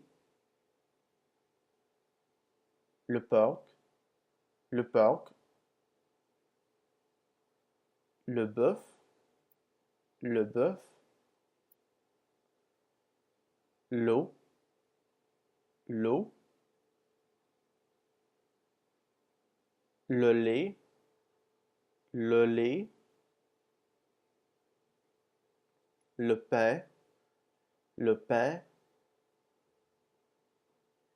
Les pâtes, les pâtes. Le poisson, le poisson. Le jus, le jus. L'orange, l'orange. La pomme, la pomme. La pomme de terre, la pomme de terre. Le sucre, le sucre. Le sel, le sel. Les céréales, les céréales. Les croustilles, les croustilles. Les frites, les frites. Le yaourt, le yaourt. Les carottes, les carottes. Les bleuets, les bleuets. Les fraises, les fraises. La laitue, la laitue. So that's all the vocabulary for this week, for this lesson. So we will see you in the next slideshow. Merci et au revoir. Bonjour. In this lesson, we're going to be talking about simple questions. In the coming section, we're going to be talking about different ways to make questions. So this is sort of the introduction to how to make those questions. So let's begin. So you can make a question with the word qui, which means who. So for example, qui est votre ami? Qui est votre ami? Who is your friend? Qui est le personnage dans le film? Who is the character in the movie? Quand, which means when. Quand. Quand est votre anniversaire? When is your birthday? Quand est votre anniversaire? And you'll notice that with quand, when it's quand by itself, the end is pronounced like a D sound, like a D. When quand comes before a vowel, such as in quand, the D changes to a T sound. So quand est votre anniversaire? Or quand est la fête? So when is the party? Quand est la fête? And then when it comes before a regular consonant, it'll be quand with the D sound again. Où, which means where. Où est le Canada? Where is Canada? Où est le supermarché? Où est le supermarché? Where is the supermarket? Qu'est-ce que? What is? Dot dot dot. So you have to fill in the dot dot dot. So for example, we have qu'est-ce qu'un chien? What's a dog? Qu'est-ce qu'une chaise? What's a chair? And you'll notice that this is slightly different from English because in this question there's actually no verb. So we have qu'est-ce que, which just means what usually, and then we have un chien, which is a dog. So literally we would have what a dog. So the verb is implied. So qu'est-ce qu'un chien, which would translate as what's a dog or what is a dog. So that's all that we have. So we have qui, quand, où, and qu'est-ce que, which are four very important ways to make very simple questions. So practice it and see what you come up with and then test it out and then move on to the next lesson where we'll be talking about yes or no questions. So we'll see you there. À bientôt. Salut! In this lesson, we're going to be talking about yes or no questions. So building off of the simple questions that we talked about in the last lesson. So one way to make yes or no questions in French is to use what we call est-ce que. So est-ce que, which sounds seems a little scary because there's a lot of letters and it seems very structured. It actually really isn't, and it's actually one of the easiest ways, in my opinion, to make a yes or no question, because you really just have to copy and paste it into a sentence. So essentially what we do is we take est-ce que and then we add it to a sentence and then it becomes a yes or no question. So for example, in the sentence l'homme mange une pizza, so the man eats a pizza, if we add est-ce que to the front, then it becomes does the man eat a pizza? So est-ce que l'homme mange une pizza? Does the man eat a pizza? Which comes from l'homme mange une pizza, so the man eats a pizza, which is just a regular sentence. So est-ce que l'homme mange une pizza? Does the man eat a pizza? Est-ce que le médecin lit un livre? Does the doctor read a book? Another way that's a little bit more complicated to make a yes or no question is called inversion. So for example, we have our sentence, vous mangez une pizza, vous mangez une pizza, and then if you isolate your verb there, so we have manger, to eat is our main verb, and then we pick out who the person is doing the action. So we've identified here that it's vous, that vous is doing the action. And then what we do is we actually switch vous and the verb as it would appear in the regular sentence. So above we have vous mangez une pizza. In the question, we switch manger and vous. So it becomes mangez-vous une pizza. And then you add a little dash in between manger and vous to show that they're actually connected. So mangez-vous une pizza? Are you eating a pizza or do you eat a pizza? The next one is a regular sentence again. So l'homme mange un gâteau. And then what we do with this one, we isolate our verb, which is mange, and then we isolate the person who's doing the action, which is l'homme. And then what we have to do is we have to take l'homme, and then we have to transform it into one of our subject pronouns. And a subject pronoun would be je, tu, il, elle, nous, vous, il with an S, elle with an S. So one of those words. And then what we would do is we would take the noun, so l'homme, comma, and the comma is optional.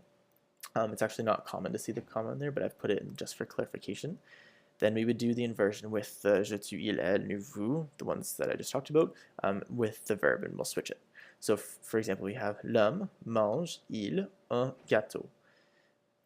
Another thing, because mange ends in an E, and because il begins with an I, and they're both vowels, they conflict. So what we have to do is we add a T sound in there to sort of stop them and to separate them. So if we didn't, it would sound like this, manger le gâteau. So the mange and the il sort of come together a little bit more than we would want to, so we add a T. So it becomes l'homme mange-t-il un gâteau? L'homme mange-t-il un gâteau? So I know this is a little complicated. Practice it. With the inversion, it's mostly used in formal contexts, so you don't have to worry about too much about mastering this one, because the most common one to see is est-ce que. Unfortunately, est-ce que is just sort of a copy and paste, like we just talked about. Another way is if you take a sentence and then you just add the words n'est-ce pas or non at the end. So for example, tu aimes les chiens, n'est-ce pas? So you like dogs, don't you? A Canadian thing that we do here in Canada is we just add a to the end. So you like dogs, eh? And there's other equivalents around the world as well in English that do that. So, but here we have tu aimes les chiens, n'est-ce pas? or tu aimes les chiens, non? So you can add either n'est-ce pas or non at the end. And then finally, we have intonation, just like we do in English. So for example, la mère a 3 enfants. The mother has 3 kids. So you sort of raise your voice at the end to notify that it's a question. So l'homme a 4 sœurs. The man has 4 sisters. So those are the 4 different ways to make yes or no questions. So we'll talk about now how to answer those questions. So the response is oui, which is yes, no, which is no, and make sure you add the very faint N sound at the end. So it's not no like we have in English, it's no, no. And then finally we have the word si, which is different from the si that you would hear in Spanish or Italian. So this si is a positive response to a negative question. And so what that looks like is, if you look at the bottom here, we have Est-ce que tu n'aimes pas les frites? So the translation would be, you don't like fries? So someone assuming something in a negative way and asking it in a question with don't or not. And then the person would correct them. In English, we could either say, yes, I do like fries, so you're wrong, or I can say, no, I do like fries, as a no, that statement is incorrect. I'm correcting you. So in French, we would say, si j'aime les frites. Si j'aime les frites. So that's all for today's lesson. So just remember the 4 different ways to make a yes or no question, and then the 3 different ways to respond to them. So oui, non, et si. So that's all. Merci. And then in the next lesson, we'll be talking about more complex questions, and then that'll be it for questions. So merci. Salut! Welcome to the next video, and in this video we're going to be talking about how to respond to yes or no questions. So naturally, the different types of answers you will get with a yes or no question are yes and no. So this video is going to be pretty quick. So in French, the word for yes is oui. Repeat after me, oui. Sometimes you'll hear French people saying ouais, ouais, which is kind of the equivalent to saying yeah in English as opposed to yes. The word for no in French is non, non. So this word is a bit different than the English word. So we say no in English, but non in French. So hear that faint N sound, non, at the end of the word. A third word that we have in French, which we don't use in English, is if you're asking a negative question. So for instance, est-ce que tu n'es pas Canadien? Are you not Canadian? If you're asking a question which is already negative, you can reply with non, je ne suis pas Canadien. No, I'm not Canadian. Or si je suis Canadien. So yes, correcting the negative question. So we say si je suis Canadien or non, je ne suis pas Canadien to a negative question. If it was est-ce que tu es Canadien? It's a normal positive or affirmative question. We would say oui, je suis Canadien or non, je ne suis pas Canadien. Another word that's useful too when replying to questions is peut-être, peut-être, and this means maybe, peut-être. So those are different ways that you can use to reply to a yes or no question. So we'll see you in the next video. Au revoir. Bonjour à tous, bonjour à toutes, and welcome to the final lesson of how to make questions. So these ones will deal with more complex questions. So what's the difference between complex questions and simple questions? So complex questions are the ones in the top left corner there. So for example, who is he, or where is the store? So generally, simple questions will have is in it, and then they'll usually be very short. And then if we look at the bottom, we'll see complex questions. So complex questions usually have your question word. It'll have is. It'll have a he, she, you, it, Charlie, Sophie, someone. And then it'll have another verb after it. And then you can do the same thing with does. So for example, who is he talking to? Or where is he going? So those are complex questions, whereas who is he and where is the store are simple questions, which was what we talked about in the first lesson of the question section. So what does this look like? So simple questions, as I said, are usually the question word plus is and then the rest of the question. Complex questions, however, are the question word, either is or does, plus he, she, you, we, it, etc., plus another verb. So for example, where is she going tomorrow, for example? So that would be an example of a complex question.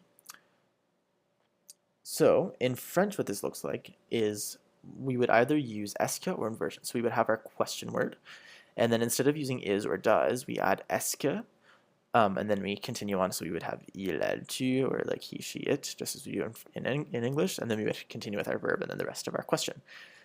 With the inversion, what we do is we have our question word, and then we'll invert the second verb and the he, she, you, etc. So for example, if I wanted to say, where is she going tomorrow? I could say, where goes she tomorrow? It's not really something you could say in English, but in French, that's how it would sound if you were to directly translate it. So let's dive into that a little bit more. And I'm going to use mostly est que in these examples just because est que is the most common and the one that you would mostly come across. So here we have, qui est-ce que tu vois au parc? Who do you see at the park? À qui parles-tu? Who are you speaking to? So with qui, we have the option of doing à qui, which is to whom, or de qui, which is from whom. And then this is, unlike in English, this is required. You can't say, in English we could say, who are you speaking to? We can't do this in French. We have to say, to whom are you speaking? So you have to really change that. But we'll talk more about this in the next course. Quand est-ce que tu regardes le film? When do you watch the movie? Quand est-ce qu'il mange la pizza? Quand est-ce qu'il mange la pizza? When is he eating the pizza? Où, and then sort of the same thing as we had with qui. We can say d'où, which is from where. Où est-ce que tu vois la fille?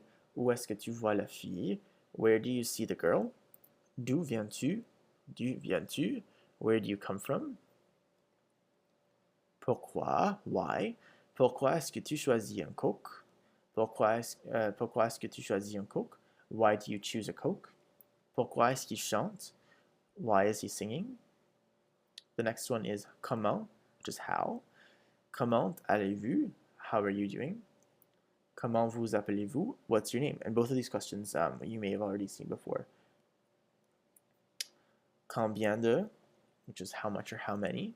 Combien de chiens as-tu? How many dogs do you have? Combien de chiens as-tu? J'ai 3 chiens. Combien? I have 3 dogs. How many? So you always have to say combien de when you're doing sort of a regular question. However, if you're actually just to say how much, and that's the end of your question, or how many, and that's the end of your question, then you can just say combien, and then just leave it at that. And then finally we have what, and what is a little complicated in French. So when we're talking about what in a general sense, and I'll explain a little bit more about this in a second, we would use que or quoi. So que is just when it's what by itself. However, quoi is with prepositions. So we can say à quoi, so to what, or de quoi, from what, or about what, or of what, etc. So for example, qu'est-ce que tu vois? What do you see? Or we can also say de quoi parlez-vous? What are you talking about? Or about what are you talking? And then we have a more specific what. So whenever you can equate what with the word which, then we use quel. Whenever you can't, then we use que. So for example, I could say what is she doing, but I can't say which is she doing. It doesn't make a lot of sense. So if I say what is she doing, then it has to be que because I can't say which is she doing. However, if I can say what glass did you choose, and I can also say which glass did you choose, and they're both more or less the same and they both sound okay in English, then I can use quel. Okay, so here we have quel est votre métier? What is your profession, or which is your profession? Quelle pizza est-ce que vous préférez? Which or what pizza do you prefer? So there you have it. There's our question words there. So we have qui, which is who. We have what, which is que, quel, or quoi. When, which is quand. Why, pourquoi. How, which is comment. Combien de, which is how many. And that's it. And then so just review these 3 lessons when you want to learn more about asking questions and how to answer them. So these are the basics and the essentials that you'll need in order to formulate a good variety of questions. So if you do have any questions about the questions that we talked about, feel free to post them in the discussion section. Merci. Bonjour tout le monde. Hello everyone, and welcome to this week's vocabulary lesson. We're going to be focusing a little bit more on the travel side, so you can learn a little bit more of the travel vocabulary. So let's begin. Souvent, souvent. Now you'll notice that this word ends in ENT, and before you were told never to pronounce the ENTs, this word is one of the few exceptions where you would pronounce the final ENT of the word. Souvent. Souvent. Autre. Autre. Surtout. Surtout. L'heure de. L'heure de. Le vol. Le vol. L'avion. L'avion. L'autobus. L'autobus. Les transports en commun. Les transports en commun. Le train. Le train. Marcher. Marcher. Courir. Courir. Chemin de fer. Chemin de fer. L'aéroport. L'aéroport. La gare. La gare. La voiture. La voiture. Le billet. Le billet. Le conducteur. Le conducteur. Partir. Arriver. Arriver. Voyager. Voyager. La roue. La roue. Le permis de conduire. Le permis de conduire. Le passeport. Le passeport. L'horloge. L'horloge. Et le prix. Le prix. So that's all, and merci et au revoir. Bonjour tout le monde. Hello everyone. Today we're going to be talking about negation. So what negation is when you're, instead of saying I am eating a sandwich, you would say I am not eating a sandwich. So it's that magical not word. So in French there's a pretty easy way to say not. So we use the expression ne pas. So what we do here is, let's take the example of je ne regarde pas la télévision. So in the regular sentence, je regarde la télévision, so I watch TV, and we want to make it into I don't watch TV, we'd say je ne regarde pas la télévision. So we add ne and pas, and we put it around the regular, the verb, sort of like a sandwich, sort of like brackets. So instead of saying je regarde la télévision, we put ne before regarde and then pas after regarde. So je ne regarde pas la télévision. Similarly, we have tu ne parles pas à Sophie. Tu ne parles pas à Sophie. You don't speak to Sophie. Also, it's important to note that whenever ne comes before a vowel, such as A, E, I, O, or U, or H, or Y, then the N loses its E and you have a little apostrophe on there. So this is common in French, and we'll come across it more in the coming lessons. So again, je ne regarde pas la télévision. Tu ne parles pas à Sophie. So that's their equivalent of don't or not. Another thing that I wanted to talk about today is the expression ne pas de. So if you want to say I don't have any, or I don't have any of something, or I have none of something, then we would say pas de. So for an example is she doesn't have any dogs. We could say elle n'a pas de chien. She doesn't have any dogs. And this is different from saying, if I was to say elle n'a pas du chien, or no, and a better example would be elle n'a pas de la pizza. She doesn't have the pizza. If I was to say elle n'a pas d'une pizza, that would mean she doesn't have one pizza. If I was to say elle n'a pas de pizza, just as we're talking about here, that means that she doesn't have any pizza. So this is the most common one you'll come across, is the pas de.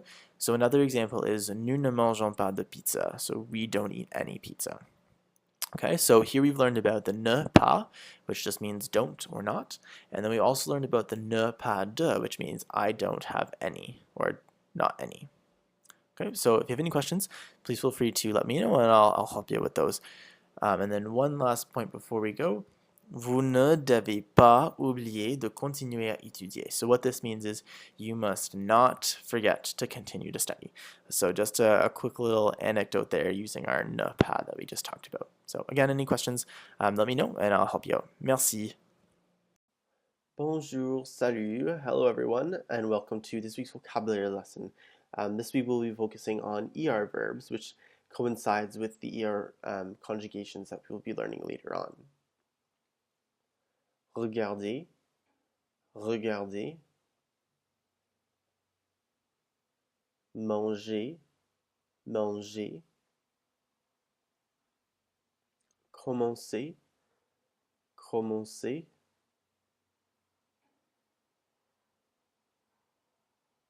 Visiter, visiter. Donner, donner. Demander, demander. Danser, danser. Arriver, arriver. Aimer, aimer. Étudier, étudier. Écouter, écouter. Travailler, travailler. Voyager, voyager. Trouver, trouver. Penser, penser. Passer, passer. Parler, parler. Fermer, fermer. Nager, nager. Laver, laver. Jouer, jouer. Téléphoner, téléphoner. Présenter, présenter. Rencontrer, rencontrer. Montrer, montrer. That's all for today. Merci et au revoir. Salut à tous, salut à toutes. Today we're going to be talking about verbs in French. So just look at these sentences right here. I ate steak, I'm eating steak, and I will eat steak. So think about these sentences and what do you notice?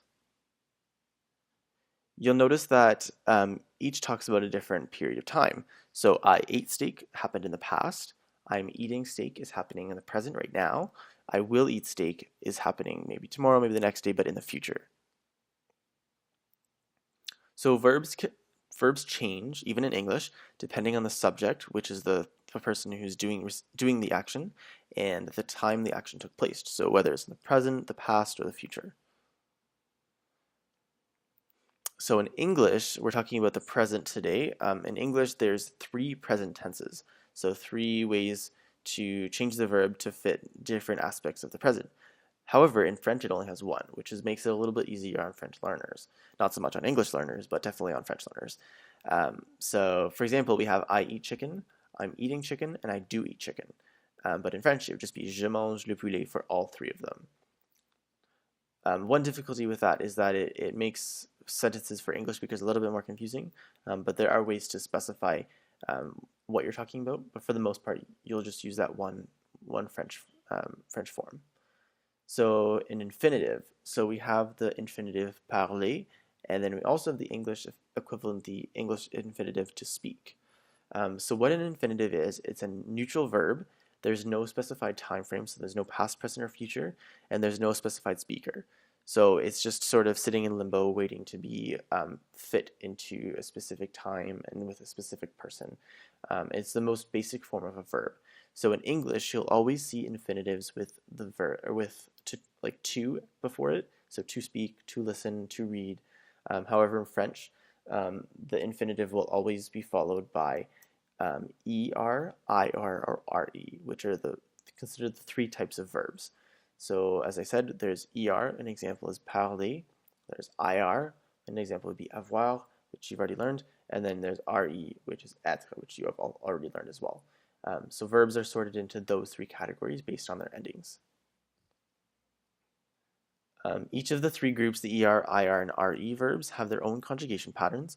And of course, there are irregular verbs like avoir and être that we've already learned that don't follow these patterns and that you'll need to learn separately. So that's all for today, and thank you for listening, and we will see you tomorrow. Au revoir. Salut, and welcome to day 13 of the 100-Day French Challenge. Today we're going to be talking about ER verbs in the present. So as you've learned before, there's three groups of verbs. We have the ER verbs, the IR verbs, and the RE verbs. This is the first group of verbs that we'll be learning, the ER verbs. So the ER endings. So how do you conjugate ER verbs? So what you need to do is you need to remove the ER from the stem. So for example, if we use parler, the infinitive parler, then we need to remove the ER and then add the following endings.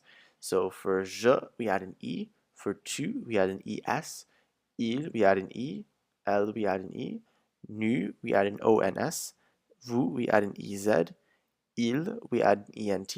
And then elle, we add an ENT. Now let's look at some examples. So for example, je parle, tu parles, il parle, elle parle.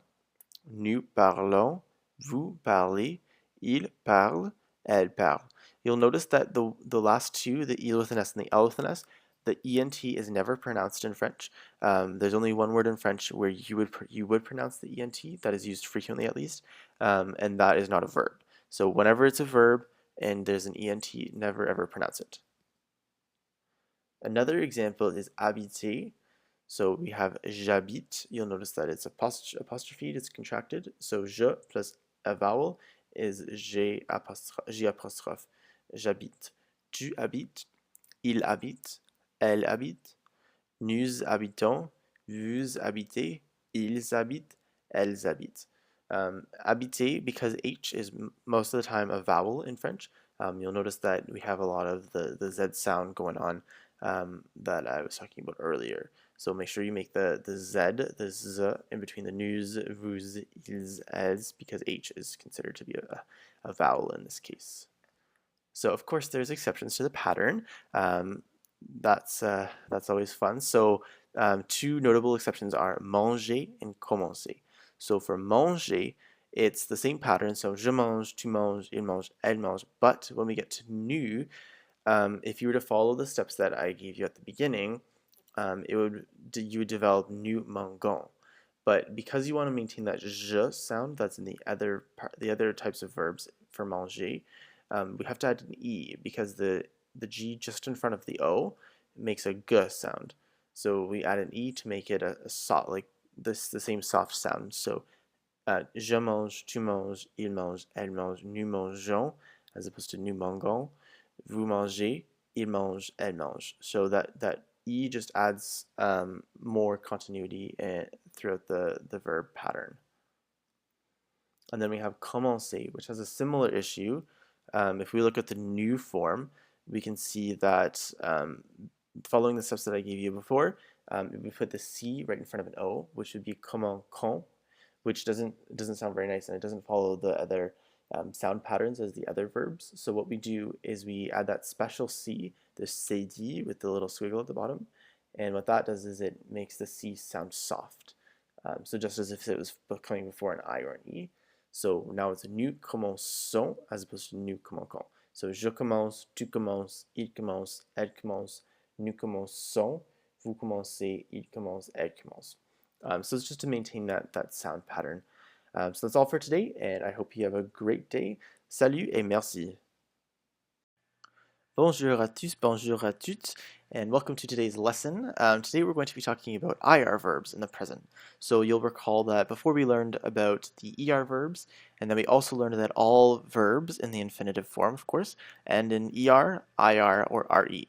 So this is talking about the second group, the IR verbs, which is the second largest group. So in terms of endings, you'll see the endings listed here below. So relatively different than the ER verbs.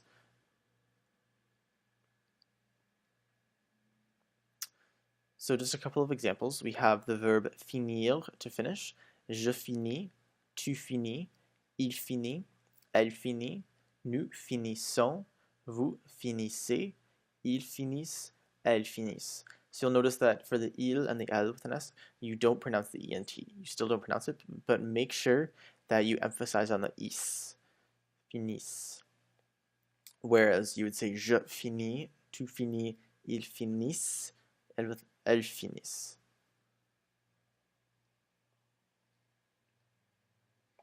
And then another example is obéir, to obey. J'obéis, tu obéis, il obéit, elle obéit, nous obéissons, vous obéissez, ils obéissent, elles obéissent. So of course there's some exceptions to the pattern. Just a couple are partir, je pars, tu pars, il part, elle part, nous partons, vous partez, ils partent, elles partent. So you'll notice that partir is entirely irregular, and partir means to leave, like to depart. And then we have sortir, which also means to leave, but more so exit, like exit a building, whereas partir is like leave the house, like leave for a flight type thing. Je sors, tu sors, il sort, elle sort, nous sortons, vous sortez, ils sortent, elles sortent. So you'll notice that it's very similar to partir, and you'll also notice that dormir is also similar to sortir et partir. So dormir means to sleep, of course. Je dors, tu dors, il dort, elle dort, nous dormons, vous dormez, ils dorment, elles dorment. So that's all for today. Those are the top 3 IR irregular verbs. So I hope that was helpful, and we will see you tomorrow. Au revoir. Salut aux étudiants et aux étudiantes. In this lesson, we're going to be talking about expressions with avoir, or les expressions avec avoir. Many of these expressions, you'll realize, are usually in English, we would use is, the verb is, or to be. So for example, one that we'll come across is to be hot. So if I was to say I am hot, meaning that I feel very warm in a certain situation, or like a room or something like that, we would use the verb is, or am, or be. However, in French, they use the verb avoir. This is because it's a different way of thinking, and it's a change of the way that they think. So in English, we have it as sort of a feeling. So the feeling of being really warm, we see as a feeling, as a quality of our experience. However, in French, the way that their language portrays it is that it's a quality that they have, that they possess, that they hold. So that's where that differs. So in French, for these expressions that we're going to talk about today, they use avoir. But in English, for the most part, we would use the verb to be, or is, am, etc. So let's get started. So the first expression is avoir besoin de. So for example, j'ai besoin d'une tasse, or I need a cup. So avoir besoin de. And it's important to note that de will always be de. It never changes to du. It never changes to de, which we will talk about in the level 2 course. Avoir faim. Avez-vous faim? Are you hungry? And this one, make sure that you're pronouncing faim, F-A-I-M, like faim, and not like femme or femme, because femme is the word for woman. So just careful with that one. So it should be pronounced faim. So sort of like an F-A-Y sort of sound, faim.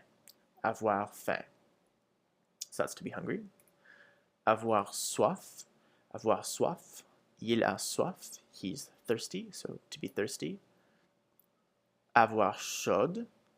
Avoir chaud. Il a chaud dans la salle de classe. He's hot in the classroom. Avoir chaud, to be hot. Avoir froide. Avoir froide. D'habitude, elle a froid en hiver. Usually, she's cold in winter. Avoir froide, to be cold. To be cold. Avoir raison. Nous avons raison. We are right. Avoir raison, to be right. Avoir tort. Avoir tort, without pronouncing the second T, tort. Non, tu as tort. No, you are wrong. Avoir tort, to be wrong. Avoir sommeil. Ils ont sommeil. They are sleepy. Avoir sommeil, to be sleepy.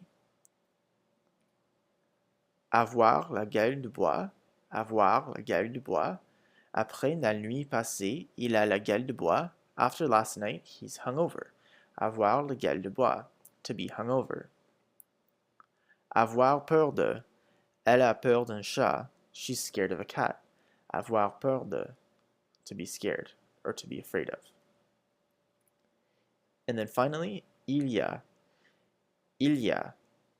Il y a 3 tasses sur la table. There are 3 cups on the table. Il y a, which can either mean there is or there are. In French, there's no distinction. Il y a.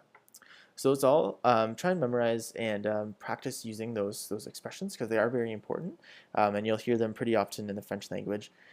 So try it out. If you have any questions, comments, or would have a question or you would like me to look over your work, feel free to post them in the discussion section, and I'll give you some feedback. Merci. Bonjour tout le monde. Aujourd'hui, nous allons parler du futur proche. So, hello everyone. Today we're going to be talking about le futur proche, or the near future. So, what's going to happen in the future? So, le futur proche, the near future, is formed with the verb aller, which means to go. So, the conjugations are as follows: Je vais, tu vas, il va, elle va. Nous allons, vous allez, ils vont, elles vont. So aller can be used as a standalone verb. For example, I go to the market, which we will see right now. So for example, tu vas à la bibliothèque. You are going to the library. Nous allons au magasin. We're going to the store. Fred et Georges vont à l'école. Fred and George go to school. Are going to go to school. So le futur proche, which is translated as the near future. And some examples in English are, I'm going to read tomorrow. He's going to study tomorrow.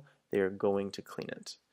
So the futur proche, the near future, is always formed with that going, which is aller in French. So you can see here that il va parler is an example of the futur proche. So you have the subject, the verb, and the infinitive. Il va parler. Je vais étudier. So how do you form it?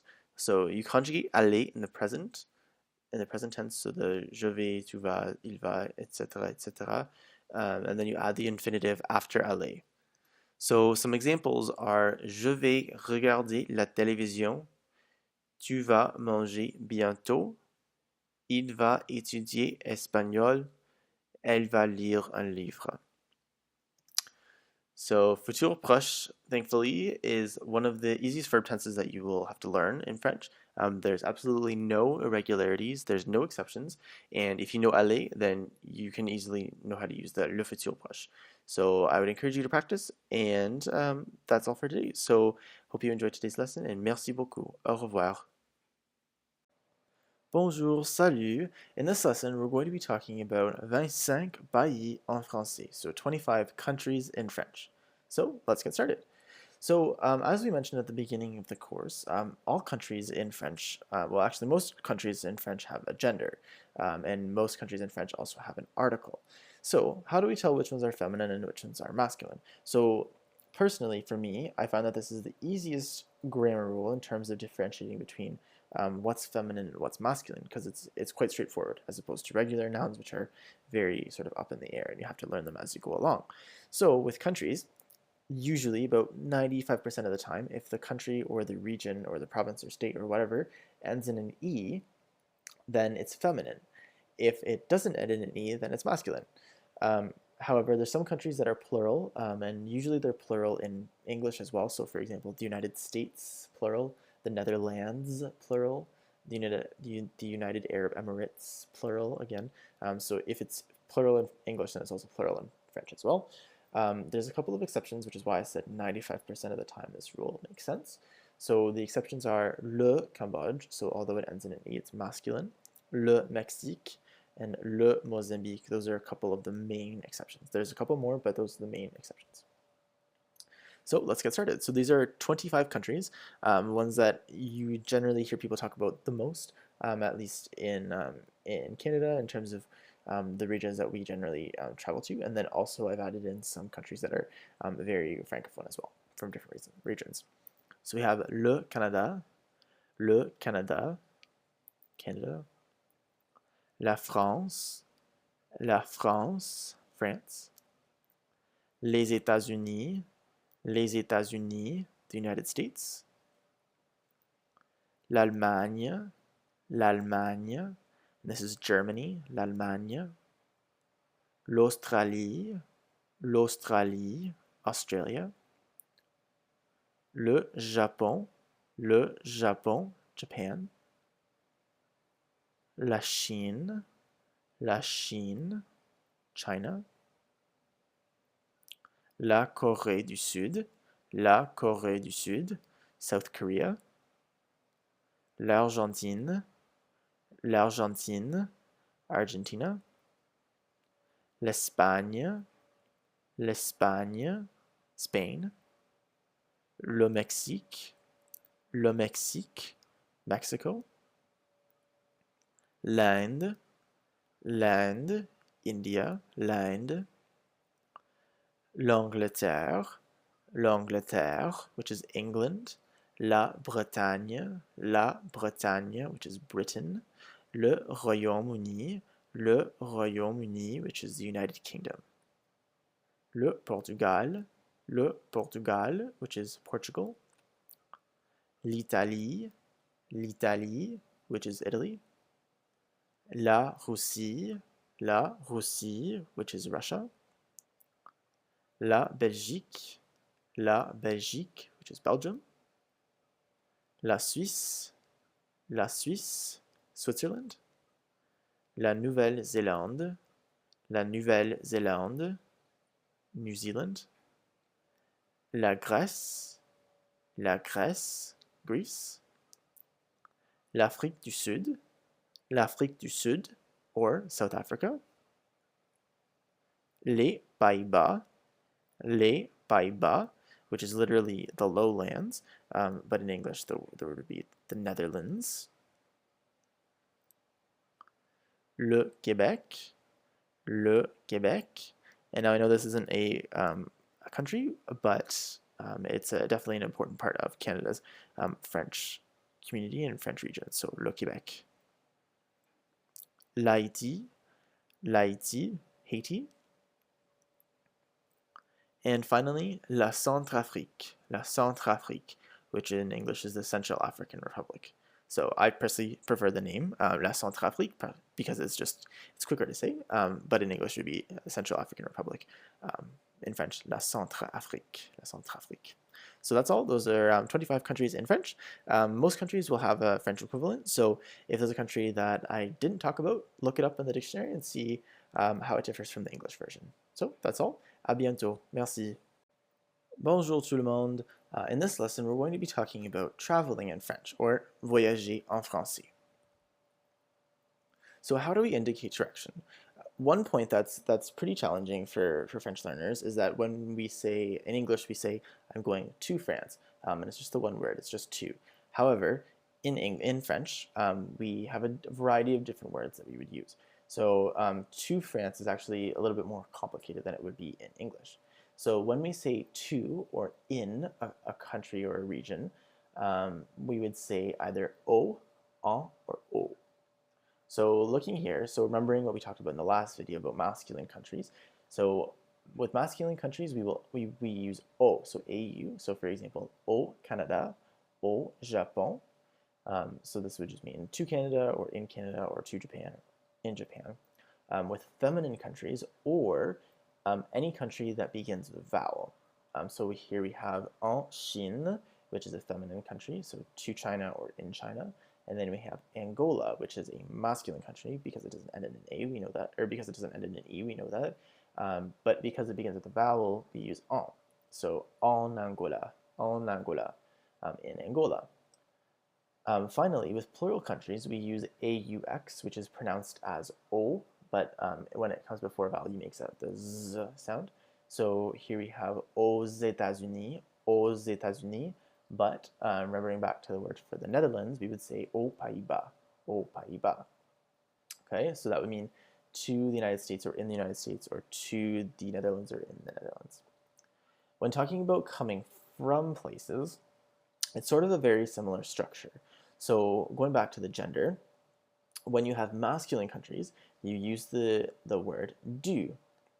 So for example, du Canada, du Japon. So from Canada or from Japan. With feminine countries, we use de. So we would say de Chine ou d'Amérique. De Chine ou d'Amérique. So from China or from America. And then finally, with plural countries, we use des. And the S makes a Z sound when it comes before vowels, just as the O with the X. So des États-Unis, or des Pays-Bas, so from the United States or from the Netherlands. With cities, however, cities generally, for the most part, I'd say about like 95% of the time, cities have no gender, which makes it a little bit easier. So we would just use a when going to a city or being in a city, and we use de when coming from a city. So for example, je vais à Toronto, so I go to Toronto. So no O, just a. Elle vient de Paris, she comes from Paris, so just de. Similar rules also apply to islands. So if it's a single island and not an island nation, if it's an island nation, generally we apply the rules that we learned for countries and regions. If it's an island, just sort of like a standalone island, we would generally follow these rules. So if it's a single island, we would use a, much like we would for a city, so they aren't really considered to have a gender. So for example, elle va à Saint-Martin, so she goes to Saint Martin. Il vient de Saint-Martin, so he comes from Saint Martin. If it's a plural island or sort of like an island group, we would do O, sort of like a plural country, so O with an X or D. So elle va aux îles Marshall, so she goes to the Marshall Islands. Similarly with from, we would say il vient des îles Marshall, and there you have it. So those are the rules for islands, island groups, cities, and then states, provinces, regions, countries, whatever other regions we have there. So follow the rules and try and test it out to see if you encounter any problems or difficulties, questions, and if so, let me know in the comments, and I'd be happy to help you with those. Merci. Bonjour tout le monde. Hello everyone. This week's vocabulary will focus on different time expressions and different ways to express the weather, which will coincide with this week's lesson. So let's begin. Demain, demain. Après-demain, après-demain. Lendemain, lendemain. Hier, hier. Avant-hier, avant-hier. Aujourd'hui, aujourd'hui. La veille, la veille. Maintenant, maintenant. La semaine passée, la semaine passée. La semaine prochaine, la semaine prochaine. Midi, midi. Minuit, minuit. Chaude, chaude. froide, froide. Le temps, le temps.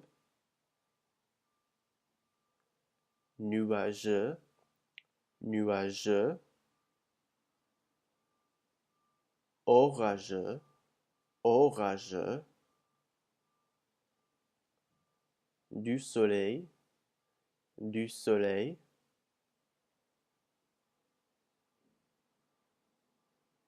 Du vent, du vent.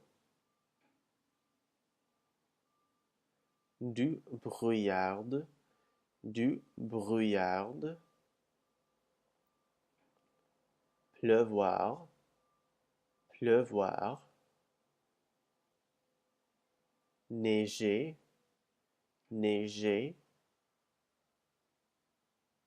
Geler, geler. La parapluie, la parapluie. La neige, la neige. La pluie, la pluie. So that's all for this week's vocabulary. Merci et au revoir. Salut, salut. And today we're going to be talking about important irregular French verbs, which is part of the 100-day French challenge. So the verbs that we're going to be covering today are dire, which means to say, to tell, voir, which means to see, savoir, which means to know, faire, which means to do or to make, and then falloir, which means to be necessary. So dire is conjugated in this way. Unfortunately, as you can see, all of these will be irregular. So I'll just read out the conjugations and then try and take some notes. And then if you need to review it again, just watch the video again to take down the conjugations. So je dis, tu dis, il dit, elle dit, nous disons, vous dites, ils disent, elles disent. You'll notice that the first four, je, tu, il, elle, all have the same pronunciation. You'll notice that this is quite common for a lot of French verbs. Yeah, with I think a good portion of French verbs, the first four pronunciations will be the same. Voir, je vois, tu vois, il voit, elle voit, nous voyons, vous voyez, il voit, elle voit. You'll also notice that frequently the je, tu, il, elle, and then the il, elle with an S will also be the same pronunciation. Savoir, je sais, tu sais, il sait, elle sait, nous savons, vous savez, ils savent, elles savent. Also notice that the ENT isn't pronounced on either of the il with an S or the L with an S. Never ever in French is the ENT pronounced in a verb. There's only one word in French that uses the ENT that you would use frequently, where you would pronounce it, but that's not a verb. Faire, je fais, tu fais, il fait, elle fait, nous faisons, vous faites, ils font, elles font. Now, falloir is definitely an interesting verb. It's only ever conjugated with il, so there's no je, there's no nous, there's no vous. It's just il, and it means it is necessary. So il faut would be translated as it is necessary to do something, and it's always followed by an infinitive, which we've talked about before. So, for example, il faut manger. It's necessary to eat. You can also say il faut étudier. It's necessary to study. So all you have to remember is il faut, and then just remember to add a verb following faut. And it's a very common expression used in French. Bonne journée et au revoir. Merci. Bonjour tout le monde. Today we're going to be talking about 3 really important verbs. So those verbs in English are I can, I want, and I must. So these verbs, even in English, are always followed by a second verb. So in which case you would have 2 verbs in one sentence. So for example, je peux aller au magasin. I can go to the store. Je peux te donner le cadeau. I can give you the present. Je ne peux pas regarder la télévision. I can't watch the TV. As opposed to the first example, which just has one verb. J'aime les chiens. Tu regardes la télévision. So just the one verb in those two sentences. So pouvoir. Pouvoir means to can or to be able to. So for example, je peux aller au cinéma. I can go to the theater. Nous pouvons acheter ce pull. So you'll notice that the pouvoir is always followed by an infinitive. So je peux aller. I can go. So just remember to always add the infinitive after. Otherwise, you're just saying I can to the cinema. So the conjugations are je peux, tu peux, il peut, elle peut, nous pouvons, vous pouvez, ils peuvent, elles peuvent. Next is vouloir, which means to want to. So you have je veux, tu veux, il veut, elle veut, nous voulons, vous voulez, ils veulent, elles veulent. And then some examples are je veux regarder la télévision, elle veut chanter. So same thing, veut is always followed by an infinitive. Otherwise, you're just saying I want TV, or I want sing, or I want. She wants would be the second one because it doesn't have an infinitive. The next one is devoir, so to must or to have to. Je dois, tu dois, il doit, elle doit, nous devons, vous devez, ils doivent, elles doivent. Il doit faire ses devoirs. He has to do his homework. Vous devez travailler demain. You have to work tomorrow. Also notice the difference between the two English verbs for have. So devoir is to have to, like an obligation, you must, whereas avoir is to have something. So avoir is like is a possession, whereas devoir is a duty or a requirement of some type. So vouloir, devoir, and pouvoir in time. So they can be used in any of the tenses. Of the two tenses that we've learned, well, three tenses that we've learned so far, you'll see je viens de pouvoir lui dire quelque chose. I was just able to tell him something. Tu vas devoir le lui dire. You're going to have to tell him. So very, very straightforward. So you just treat it as any regular verb. Just remember to place that second verb behind it. Au revoir, merci. Bonjour tout le monde. Hello everyone. Today we're going to be talking about RE verbs in the present. So this is the final group of the regular verbs.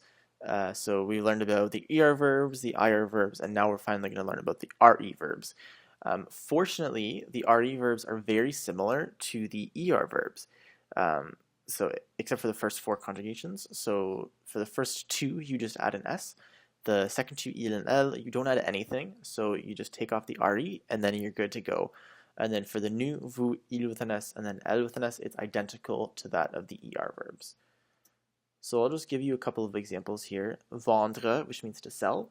Je vende, tu vendes, il vende, elle vende, nous vendons, vous vendez, ils vendent, and elles vendent.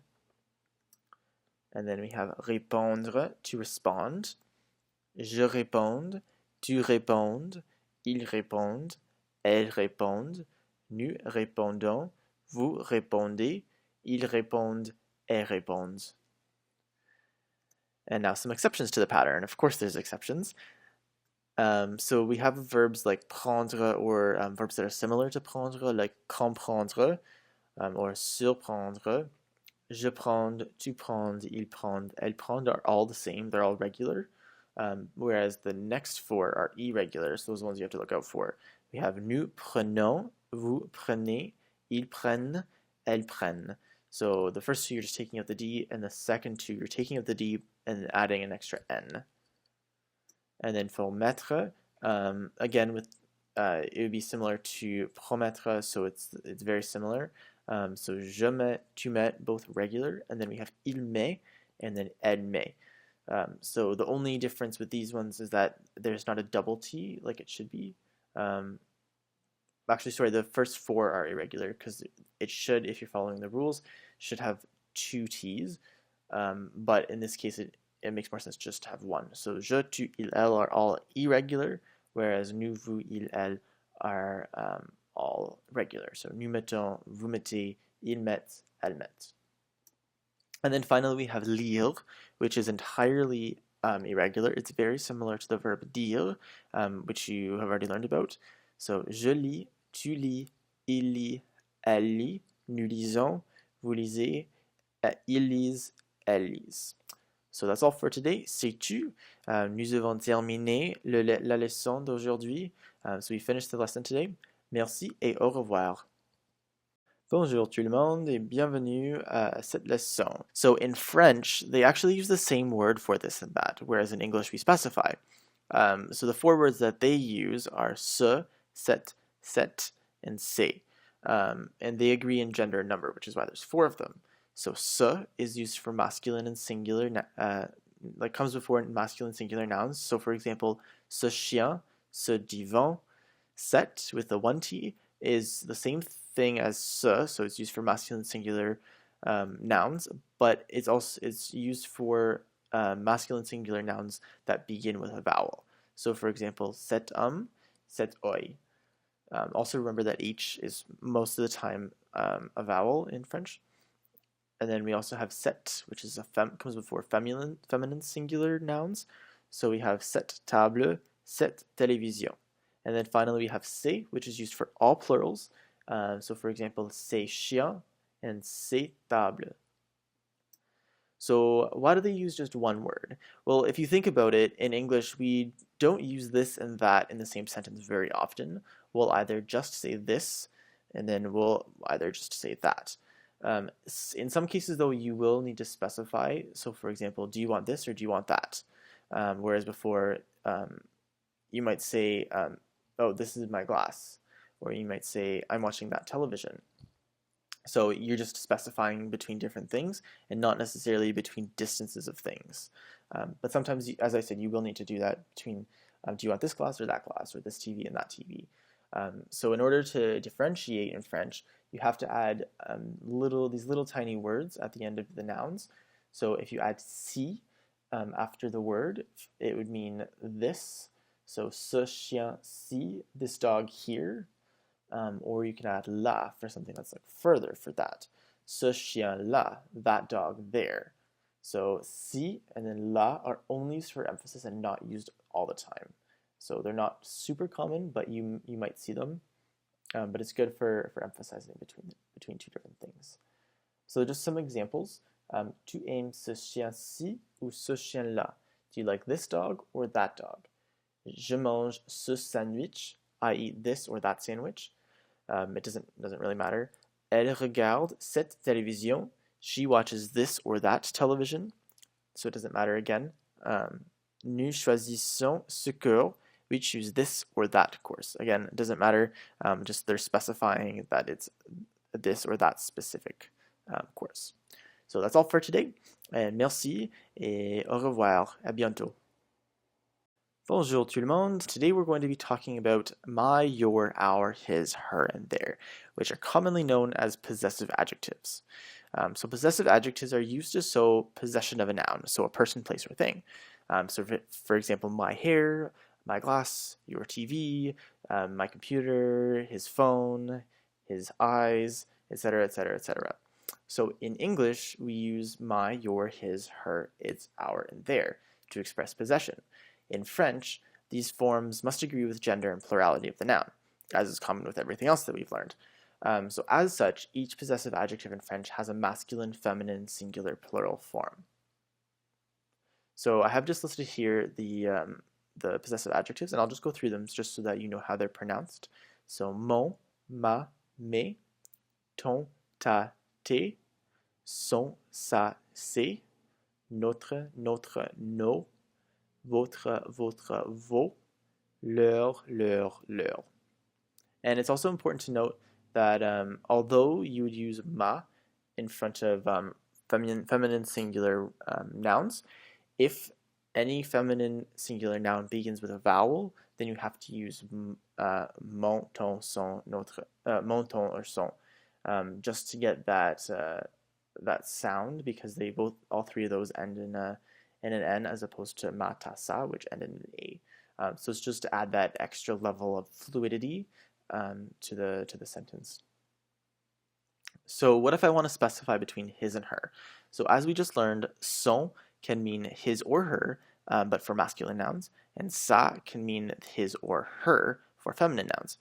So in order to specify between the two, you can add à lui at the end to specify his. So sa télévision à lui his television, à elle, and then add à elle to the end of the word to specify her.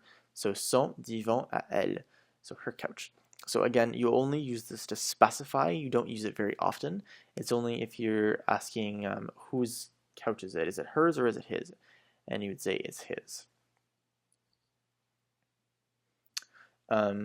Outside of the adjectives that we just learned, you can also express possession in other ways. So for example, if you wanted to say Sally's TV, you would say la télévision de Sally, la chaise de Marc, le divan de Paul, le magasin de la famille. So you would add de in between you would invert it from English to French. So you'd say Sally instead of Sally's TV, you would say the TV of Sally, or the chair of Mark, the couch of Paul, the store of the family. And similarly, you can use à to express possession. So la télévision, c'est à elle. La table, c'est à la famille. Le lit, c'est à Marc et Jean. So that would be equivalent to saying the TV, it's hers. The table, it's the family's. So those are just different ways to express possession in French. Au revoir et à demain. Bonjour mes amis.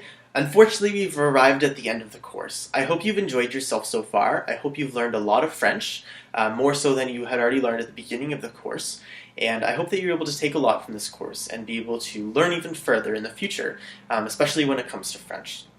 I would ask that if you have any questions, comments, concerns, please let me know before you finish the course so that I can address those. As well, if you wouldn't mind, please give me a rating, hopefully a good rating, so that we can encourage more learners to take this course and other courses like these.